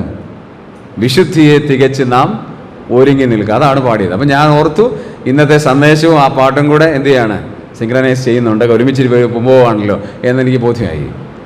വിശുദ്ധിയെ തികയ്ക്കുന്ന ഒരു കാര്യം കർത്താവ് നമുക്ക് വേണ്ടി പ്രാർത്ഥിക്കുന്നത് വിശുദ്ധിയിലേക്ക് നമുക്ക് വരാൻ വേണ്ടിയാണ്. എന്താണ് വിശുദ്ധിയുടെ അടയാളം? ഈ യോഹന്നാന്റെ സുവിശേഷത്തിൽ വിശുദ്ധിയുടെ അടയാളം എങ്ങനെ കാണുന്നത്? പക്ഷെ യോഹന്നാന്റെ സുവിശേഷത്തിൽ അത് പറയാതെ യോഹന്നാൻ അപ്പോസ്തലൻ തനിക്ക് ലേഖനം എഴുതിയ ലേഖനത്തിലേക്ക് നമുക്കൊന്ന് പോകാം. യോഹന്നാൻ എഴുതിയ 1-ാം ലേഖനത്തിലേക്ക് നമുക്കൊന്ന് പോകാം. 1-ാം ലേഖനം 3-ാം അധ്യായം 1 മുതൽ 10 വരെയുള്ള വാക്യങ്ങളിൽ നിന്ന് 5 പ്രിൻസിപ്പിൾസ് വളരെ വേഗത്തിൽ ഞാനൊന്ന് പറയാൻ പോവുകയാണ്. യോഹന്നാൻ എഴുതിയ 1-ാം ലേഖനം മൊത്തം വായിക്കാൻ സമയമില്ല, അതുകൊണ്ട് നമ്മൾ പോയിന്റ് ആയിട്ട് നമുക്ക് വായിക്കാൻ പോകണം. 1 യോഹന്നാൻ 3-ാം അധ്യായം 1 മുതൽ 10 വരെയുള്ള വാക്യങ്ങളിൽ നമ്മൾ വിശുദ്ധിയുടെ അടയാളമായിട്ട് കാണാൻ സാധിക്കുന്ന 5 പ്രിൻസിപ്പിൾ. 1-ാമത്തെ പ്രിൻസിപ്പിലേക്ക് വരാം. 3-ാമത്തെ വാക്യം വായിക്കാം. 1-ാമത്തെ പ്രിൻസിപ്പിൾ 3-ാമത്തെ വാക്യത്തിൽ പറഞ്ഞിരിക്കുകയാണ്. അവനിൽ ഈ പ്രത്യാശയുള്ളവൻ എല്ലാം അവൻ നിർമ്മലനായിരിക്കുന്നത് പോലെ തന്നെത്താൻ നിർമ്മലീകരിക്കുന്നു. പെട്ടെന്ന് അങ്ങനെ വായിച്ചാൽ മനസ്സിലാകത്തില്ല, അതുകൊണ്ട് ആദ്യം മൂലം നമുക്ക് വായിക്കാം. അതായത് 1-ാം വാക്യം, കാൺമീൻ, നാം ദൈവമക്കൾ എന്ന് വിളിക്കപ്പെടുവാൻ പിതാവ് എത്ര വലിയ സ്നേഹം നൽകിയിരിക്കുന്നു, അങ്ങനെ തന്നെ നാം ആകുന്നു. പ്രിയമുള്ളവരെ, അടുത്ത പദം വളരെ ഇമ്പോർട്ടൻ്റ് ആണ്. ശ്രദ്ധിക്കണം. പ്രിയമുള്ളവരെ, നാം ഇപ്പോൾ എന്താകും എന്ന് ഇതുവരെ പ്രത്യക്ഷമായിട്ടില്ല. അടുത്ത പദം ശ്രദ്ധിക്കണം. അവൻ പ്രത്യക്ഷനാകുമ്പോൾ അവൻ ഇരിക്കും പോലെ നാം അവനെ കാണുന്നതാകൊണ്ട് അവനോട് സദൃശന്മാരാകും എന്ന് നാം അറിയുന്നു. എന്ന് പറഞ്ഞാൽ എന്താ അർത്ഥം? എന്താ? ഇതിനെ ആളുകൾ വ്യാഖ്യാനിക്കുന്നത് വ്യത്യസ്തമായ രീതിയിലാണ്. ചില വേദപണ്ഡിതന്മാർ പറയുന്നത് നമ്മളൊക്കെ ഓരോ കുഞ്ഞു ക്രിസ്തുക്കളാകും എന്ന് വ്യാഖ്യാനിക്കുന്ന ആളുകളുണ്ട്. കേട്ടിട്ടില്ലേ? അങ്ങനെ കേട്ടിട്ടുണ്ട്. നമ്മൾ ഓരോ കുഞ്ഞു ക്രിസ്തുക്കളാകും എന്ന് വ്യാഖ്യാനിക്കുന്നത് തെറ്റുണ്ടോ എന്ന് ഞാൻ പറയുന്നില്ല, പക്ഷേ അതിൻ്റെ കോണ്ടെക്സ്റ്റൽ അർത്ഥം അങ്ങനെയല്ല. നാം ഇതുവരെ ആരാകുമെന്ന് എന്ത് ചെയ്തിട്ടില്ല, തെളിവായിട്ടില്ല. പക്ഷെ അവിടെ പറയാണ് എന്താകും? നാം അവൻ ഇരിക്കുന്നവനായി അവനെ കാണുന്നത് പോലെ ആരാകും? അവനോട് സദൃശന്മാരാകും. അർത്ഥം ദൈവം വിശുദ്ധിയുടെ നിറകുടമാണ്. സംശയമുണ്ടോ? ഇല്ല. അപ്പൊ നമ്മുടെ വിശുദ്ധി എങ്ങനെയാ? വിശുദ്ധനായ ദൈവത്തിന്റെ അടുത്തേക്ക് അശുദ്ധിയുള്ള ഒരാൾക്ക് എത്തിച്ചേരാൻ പറ്റുമോ? നമ്മൾ സാധാരണ എല്ലാ ജീവിതത്തിന്റെ പാപങ്ങളും ചെയ്തതിനു ശേഷം ഞായറാഴ്ച വന്ന് കർത്താവിന്റെ മേശ കഴിച്ചില്ലെങ്കിൽ എന്തോ വലിയ ഒരു പ്രശ്നത്തിലേക്ക് പോകുന്ന രീതിയിലാണ്. ഭയത്തോടെ ഞാൻ പറയാൻ പോവുകയാണ്, ഭയത്തോടെ. കൊരിന്ത്യർ ലേഖനം 1 കൊരിന്ത്യർ 11-ാം അധ്യായം 23 മുതലുള്ള വാക്യങ്ങൾ കർത്തൃമേശയോടുള്ള ബന്ധത്തിൽ വായിക്കുന്ന സഭകളുണ്ട്. അത് ചെയ്യുന്നതിന് മുമ്പ് വായിക്കും. ഞാൻ കർത്താവിൽ പ്രാപിക്കുകയും നിങ്ങൾ കേൾപ്പിക്കുകയും ചെയ്യുന്നതിനാൽ കർത്താവായ യേശുവിനെ കാണിച്ചു കൊടുത്ത രാത്രിയിൽ അവൻ അപ്പം എടുത്ത് സ്തോത്രം ചൊല്ലി നുറുക്കി, ഇത് നിങ്ങൾക്ക് വേണ്ടിയുള്ള എൻ്റെ ശരീരം എൻ്റെ ഓർമ്മയ്ക്കായി ചെയ്യുവിൻ. അവൻ അത്താഴം കഴിച്ചതിന് പാനപാത്രം എടുത്തു, ആ പാനപാത്രത്തിൽ പുതിയമാകുന്നു, ഇത് കുടിക്കുമ്പോഴൊക്കെ എൻ്റെ ഓർമ്മയ്ക്കായി ചെയ്യുവിൻ. അതുകൊണ്ട് അയോഗ്യമായ അപ്പം തിന്നുകയോ പാനപാത്രം കുടിക്കുകയോ ചെയ്യുന്നവനെല്ലാം കർത്താവിൻ്റെ ശരീരവും രക്തവും സംബന്ധിച്ച് കുറ്റക്കാരനാകും. മനുഷ്യൻ തന്നെത്താൻ ശോധന ചെയ്തിട്ട് വേണം ഈ അപ്പത്തിൽ നിന്ന് തിന്നുകയും പാനപാത്രത്തിൽ കുടിക്കുകയും ചെയ്യുവാൻ. തിന്നുകയും കുടിക്കുകയും ചെയ്യുന്നവൻ ശരീരത്തെ വിവേചിക്കാഞ്ഞാൽ തനിക്ക് തന്നെ ശിക്ഷാവ് തിന്നുകയും കുടിക്കുകയും ചെയ്യുന്നു. അടുത്ത പദം, ഇത് ഹേതുവായി നിങ്ങളിൽ, എടുത്ത് വായിക്കാൻ സമയമില്ലാത്തതുകൊണ്ട് ഞാനങ്ങ് പറഞ്ഞെന്നുള്ളേ ഉള്ളൂ. ഇത് ഹേതുവായി നിങ്ങളിൽ പലരും, അടുത്ത പദം പറയണം, എന്താ? ബലഹീനരും രോഗികളുമാകുന്നു. ഏത് ഹേതുവായി? അയോഗ്യമായി ഭക്ഷിക്കുന്നത് കൊണ്ട്. കാരണം എന്താണെന്നറിയാമോ? നമ്മൾ നമ്മളെ തന്നെ എന്ത് ചെയ്യുന്നില്ല? നിർമ്മലീകരിക്കുന്നില്ല. നമുക്ക് തെറ്റ് പറ്റി എന്നുള്ള കാര്യം നമ്മൾ സമ്മതിക്കുന്നില്ല. നമ്മളോട് ആരെങ്കിലും വന്ന് പറയുക, സഹോദര ഈ പോക്കത്ര ശരിയല്ല, സഹോദരി ഈ പോകുന്നത് ശരിയല്ല, കുഞ്ഞെ നീ പോകുന്നത് ശരിയല്ലെന്ന് പറഞ്ഞാൽ നമുക്ക് എന്ത് തോന്നും? എനിക്ക് ഭയങ്കര ഇഷ്ടമായി ബ്രദറെ എന്നോടത് വന്ന് പറഞ്ഞു തരാം. ബ്രദർ അല്ലാതെ വേറെ ആരും വന്ന് പറഞ്ഞിട്ടില്ല. പറയോ? അവൻ വന്നിരിക്കുക എന്നെ ഗുണദോഷിക്കാൻ. അവൻ ആദ്യം അവൻ്റെ കുടുംബത്തെ നേരെയാക്കട്ടെ. നമ്മുടെ പുറത്ത് പറഞ്ഞില്ലേ, നമ്മുടെ ഉള്ളിൽ അവൻ ആദ്യം നമ്മൾ അഭിനയിക്കാൻ നമ്മുടെ അത്രയും മിടുക്കന്മാരും വല്ലതും ഉണ്ടോ? സ്തോത്രം, ബ്രദർ പറഞ്ഞ കാര്യം എനിക്ക് ബ്രദർ എന്നോട് അത്രയ്ക്ക് സ്നേഹമുള്ളതുകൊണ്ടാണല്ലോ എന്ന് പറഞ്ഞ് അങ്ങോട്ട് മാറിക്കഴിഞ്ഞാൽ എന്താ പറയും? അവൻ എന്നോട് വന്ന് പറയാ നന്നാകണമെന്ന്. അവൻ ഇപ്പോഴാണ് വലിയ വിശുദ്ധനായി നടക്കുന്നത്. അവൻ പണ്ടെന്തായിരുന്നു എനിക്ക് അറിയാം. എന്നാ പ്രശ്നം? നമ്മളോട് തെറ്റുകളെ പറയുന്നവരോട് നമുക്ക് ഇഷ്ടമേ അല്ല. അത് മനുഷ്യ സഹജമാണ്. എന്നാൽ നമ്മളൊരു കാര്യം മനസ്സിലാക്കണം. 19-ാം സങ്കീർത്തനം അതിൻ്റെ 12-ാം വാക്യത്തിൽ ഒരു വാക്യമുണ്ട്. അതൊന്ന് വായിക്കാമോ? സാം 19 19:12. അവിടെ ദൈവത്തിന്റെ പരിശുദ്ധാത്മാവ് വലിയൊരു ചോദ്യം ചോദിച്ചിട്ടുണ്ട്. 19-ാം സങ്കീർത്തനം 12-ാം വാക്യം. തന്റെ തെറ്റുകളെ ഗ്രഹിക്കുന്നവൻ ആര്?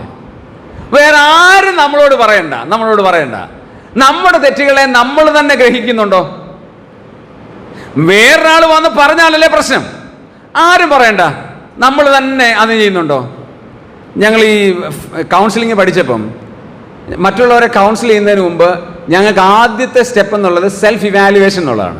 അപ്പം ഞങ്ങൾ ആദ്യം അവരോട് സംസാരിക്കാൻ പോകുമ്പോൾ അല്ലെങ്കിൽ പേഴ്സണലി പ്രോബ്ലം സോൾവ് ചെയ്യാൻ പോകുമ്പോൾ ആദ്യം ചെയ്യേണ്ട കാര്യം എന്താ അറിയാമോ?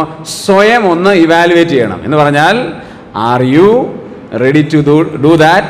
R you available or are you willing to do that എന്നുള്ള ഒരു ഇവാലുവേഷൻ ആദ്യം സ്വയമായിട്ടൊന്ന് നോക്കണം. എന്നിട്ടേ എന്ത് ചെയ്യാൻ പാടുള്ളൂ? അവരോട് കൗൺസിലിങ്ങിലേക്ക് പോകാൻ പാടുള്ളൂ. ഇത് നല്ലൊരു പ്രിൻസിപ്പിളാണ്. എന്താ ചെയ്യേണ്ടതെന്നറിയാമോ?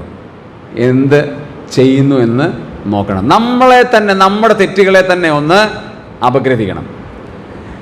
എനിക്ക് സർജറി പരമായിട്ട് ഫാദർ മുള്ളേഴ്സിൽ കുറേ ദിവസം കിടക്കേണ്ടി വന്നു, ഹെർണിയയുടെ സർജറി. അപ്പോൾ എൻ്റെ തൊട്ടപ്പുറത്ത് കിടന്ന ഒരാൾ ഫുട്ബോൾ കളിച്ച് ആക്സിഡൻറ്റിൽ കാലൊടിഞ്ഞ് വന്ന് കിടക്കുകയാണ്. അപ്പോൾ സംസാരിച്ചപ്പോൾ അദ്ദേഹം ഒരു കന്നഡികയാണ്. കന്നഡ മാത്രമേ സംസാരിക്കുള്ളൂ, മലയാളം അറിയത്തില്ല. അപ്പോൾ എൻ്റെ ഭാര്യ മുറിക്കന്നഡയെ വെച്ച് അദ്ദേഹത്തോടൊക്കെ സഹായമൊക്കെ ചെയ്തു. അദ്ദേഹത്തിൻ്റെ അമ്മ ആണ് കൂടെ നിൽക്കുന്നത്. അപ്പം മിനിയാണ് ഇങ്ങനെ സഹായമൊക്കെ ചെയ്തു കൊടുത്തുകൊണ്ടിരിക്കുന്നത്. അപ്പോൾ കന്നഡയിലൊക്കെ എനിക്ക് സംസാരിക്കാനായിട്ട് ബുദ്ധിമുട്ടുള്ള സമയമാണ് ആ സമയം. അപ്പോൾ അങ്ങനെ കാര്യങ്ങളൊക്കെ അന്വേഷിച്ചു. അപ്പോൾ എനിക്ക് കന്നഡക്കാരനായതുകൊണ്ട് എനിക്ക് സുവിശേഷം പറയണമെന്ന് ആഗ്രഹമുണ്ട്. അപ്പോൾ ഞാൻ ഇങ്ങനെ പ്രാർത്ഥിച്ചുകൊണ്ടിരിക്കുക, കർത്താവേ ഒരവസരം തന്നാൽ എങ്ങനെയും അദ്ദേഹത്തോട് സുവിശേഷം പറയണം എന്ന് പറഞ്ഞ് ഇങ്ങനെ പ്രാർത്ഥിച്ചുകൊണ്ടിരിക്കുക. അങ്ങനെ എനിക്ക് സംസാരിക്കാനുള്ള ത്രാണിയായി, അദ്ദേഹത്തിനും പെയിനൊക്കെ കുറഞ്ഞ് സംസാരിക്കാനുള്ള അവസരമായി. അപ്പോൾ അദ്ദേഹം പറഞ്ഞു, ഞാൻ ഒരു ബ്രദറാണ് എന്ന് പറഞ്ഞു. അപ്പോൾ ഞാനൊരു രക്ഷപ്പെട്ടില്ല, ബ്രദറാണോ കന്നഡ? എവിടെ എൻ്റെ സഭയിലാണ് ബ്രദർ എന്ന് ചോദിക്കണമെന്നുണ്ട്. പെട്ടെന്ന് എൻ്റെ മനസ്സിലേക്ക് വന്നു. ഈ ബ്രദർ എന്ന് പറഞ്ഞപ്പം കാത്തലിക് ഇൻസ്റ്റിറ്റ്യൂഷനാണ്. അപ്പോൾ ബ്രദർ എന്ന് പറഞ്ഞാൽ അവിടുത്തെ പുരോഹിതനാണ് എന്നുള്ള പെട്ടെന്ന് എൻ്റെ മനസ്സിലേക്ക് വന്നു. ഞാൻ ഓപ്പൺലി ചോദിക്കാൻ പോകണമെന്ന് ഏത് സഭയിലാണ്, ബ്രദർ സഭയാണോ എന്ന് ചോദിക്കുന്നതിന് വരെ പെട്ടെന്ന് എൻ്റെ ബുദ്ധിയിലേക്ക് വന്ന് ബ്രദർ എന്ന് പറഞ്ഞാൽ അവിടുത്തെ അച്ഛന്മാരാണ് എന്നുള്ള ബുദ്ധി എൻ്റെ വന്നു. പെട്ടെന്ന് ഞാൻ ചോദിച്ചു, ആകട്ടെ എത്ര നാളായി? അപ്പോൾ ഇത്ര നാളായി. ഞാൻ ചോദിച്ചു, എങ്ങനെ കാല് ഓടി? അത് ഞാൻ ഫുട്ബോൾ കളിച്ചാണ്, ത്രില്ലിൽ അങ്ങ് അടിച്ചു, അങ്ങനെയാണ്.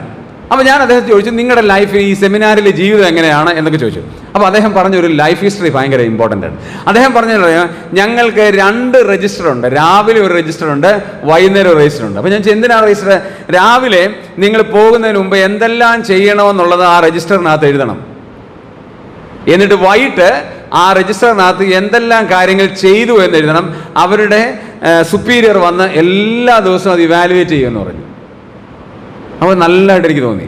അത് കഴിഞ്ഞ് അദ്ദേഹം ഒരു കാര്യം കൂടെ പറഞ്ഞു, എല്ലാ ശനിയാഴ്ച വൈകിട്ടും അവിടെ ഞങ്ങൾക്ക് അകത്ത് ഞങ്ങളുടെ മദർ സുപ്പീരിയറുടെയും അല്ലെങ്കിൽ സൂപ്പർ സുപ്പീരിയറുടെ അടുത്ത്, മദർ സുപ്പീരിയർ എന്ന് പറഞ്ഞാൽ ഗേൾസിനുള്ളതാണ്, ഈ സൂപ്പർ സുപ്പീരിയറിൻ്റെ അടുത്ത് ഒരു ബുക്കുണ്ട്.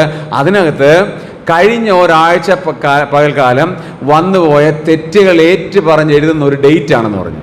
പാപമൊന്നും എഴുതണ്ട, സോറി പറഞ്ഞ ഡേറ്റ്, ഏതെല്ലാം സമയത്താണ് ദൈവത്തോട് സോറി പറഞ്ഞെന്ന് എഴുതുന്ന ഡേറ്റ്. ഞാൻ പറഞ്ഞു, അങ്ങനെ ബുക്കുണ്ടോ നിങ്ങൾക്ക്? ഞങ്ങൾക്ക് അങ്ങനെ ബുക്കുണ്ട്. ഞാൻ വണ്ടറടിച്ചു പോയി. നമ്മളിത് ഓർക്കുന്ന പോലുമില്ല. നമ്മളാണ് തെറ്റ് ചെയ്തതെന്ന് നമ്മൾ എന്ത് ചെയ്യുന്നില്ല, സമ്മതിക്കുന്ന പോലുമില്ല. ബൈബിൾ എന്താ പറയുന്നത്? തൻ്റെ തെറ്റുകളെ ഗ്രഹിക്കുന്നവൻ ആര്? മറ്റൊരാൾ വന്ന് നമ്മളോട് പറയുന്നതിനേക്കാൾ നമ്മൾ സ്വയം വിശുദ്ധിയിലേക്ക് വന്നാലോ അത് വളരെയേറെ പ്രധാനപ്പെട്ട ഒരു കാര്യമാണ്. രണ്ടാമത്തെ കാര്യത്തിലേക്ക് വരാം, വളരെ വേഗത്തിൽ രണ്ടാമത്തെ കാര്യത്തിലേക്ക് വരാം. രണ്ടാമത്തെ കാര്യം എൻ്റെ 6-ാം വാക്യത്തിൽ പറയാണ്. രണ്ടാമത്തെ പ്രിൻസിപ്പിൾ പറയാണ്. 1 John chapter 3:6. എന്താണ് രണ്ടാമത്തെ പ്രിൻസിപ്പിൾ?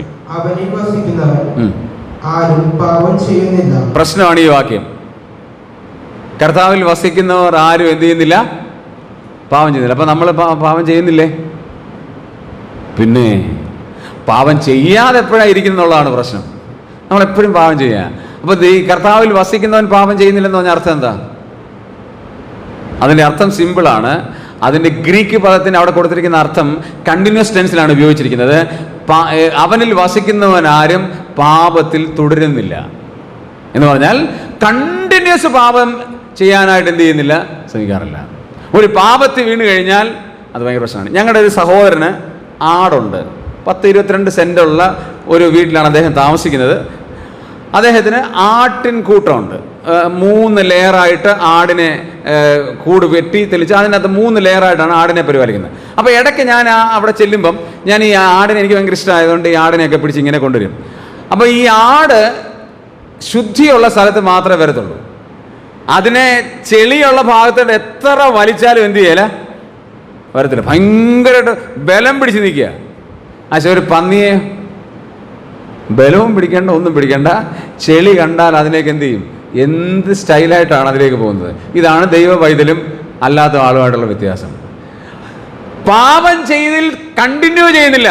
ഒരു പാപം സംഭവിച്ചാൽ ആ പാപത്തെ ഓർത്ത് വിലപിക്കുകയാണ്, എൻ്റെ ദൈവമേ എനിക്കൊരു തെറ്റ് പറ്റിപ്പോയി, ഐ എം റിയലി സോറി എന്ന് വളരെ വേഗത്തിൽ ചിന്താഗതി ഉണ്ടായിട്ട് മടങ്ങി വരികയാണ്. ഞാൻ ഇങ്ങനെ ഒരു ചോദ്യം ചോദിച്ചിട്ട് ഞാൻ മുമ്പോട്ട് പോട്ടെ. എന്നാണ് ലാസ്റ്റിൽ നമ്മുടെ പാപങ്ങൾ ദൈവമുമ്പാകെ തുറന്നു പറഞ്ഞത്? When is the last date you confess before the Lord? എന്നാണ് ലാസ്റ്റ് ഡേറ്റിൽ ദൈവമേ ഒരുപാട് തെറ്റുകൾ എനിക്ക് പറ്റി എന്ന് പറഞ്ഞ് കർത്താവിന് മുമ്പാകെ വീണ് നിലവിളിച്ചത് എപ്പോഴാണ്? നമ്മൾ സാധാരണ മുടിയൻപുത്രൻ എന്ന് അവനെ വിളിക്കാറുണ്ട്. പക്ഷെ അദ്ദേഹം മുടിയൻപുത്രൻ അല്ല, സത്യം പറഞ്ഞാൽ നല്ലൊരു പുത്രനാണെന്ന് വേണേൽ പറയാം. എങ്കിലും നമ്മൾ ധൂർത്തുപുത്രൻ എന്ന് വിളിക്കും. ആ ധൂർത്തുപുത്രൻ അവൻ അപ്പൻ്റെ അടുക്കൽ ചെന്ന് പറയുമെന്ന് പറഞ്ഞ കുറേ കാര്യങ്ങളുണ്ട്. എന്താ? അപ്പോൾ ഞാൻ സ്വർഗത്തോട് നിന്നോട് പാപം ചെയ്തു, നിന്റെ കൂലിക്കാരിൽ ഒരാളെ പോലെ എന്നെ ആക്കണമേ എന്ന് പറയുമെന്ന് പറഞ്ഞിട്ട് ഒറ്റ കാര്യമേ പറഞ്ഞുള്ളൂ. ഏതാണെന്നറിയാം?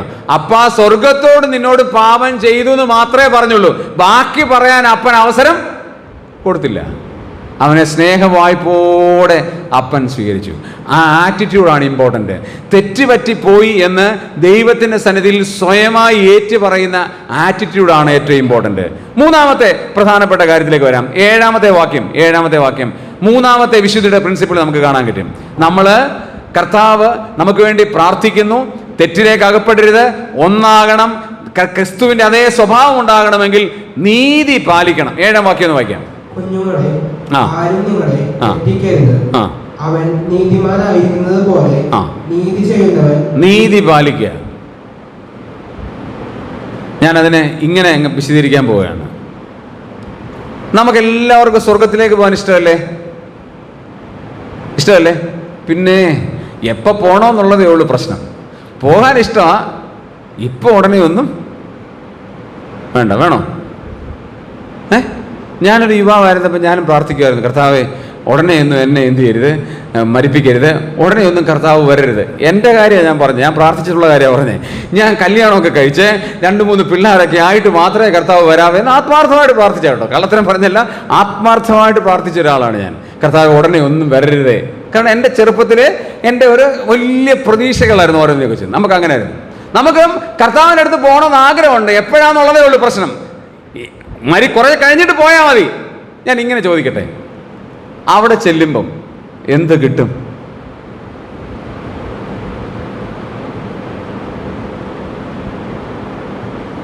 ചെറിയാൻ സാർ പാടി, അന്നു നേരിൽ നിന്നരികിൽ വന്നു കതിരുകൾ കാണും ഞാൻ.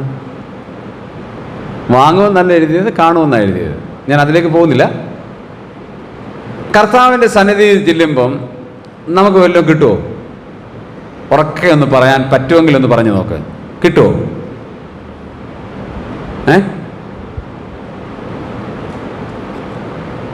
നമുക്ക് മുമ്പ് നടന്ന മിഷണറിമാരുടെ ചരിത്രങ്ങൾ വായിച്ചിട്ടുണ്ടോ?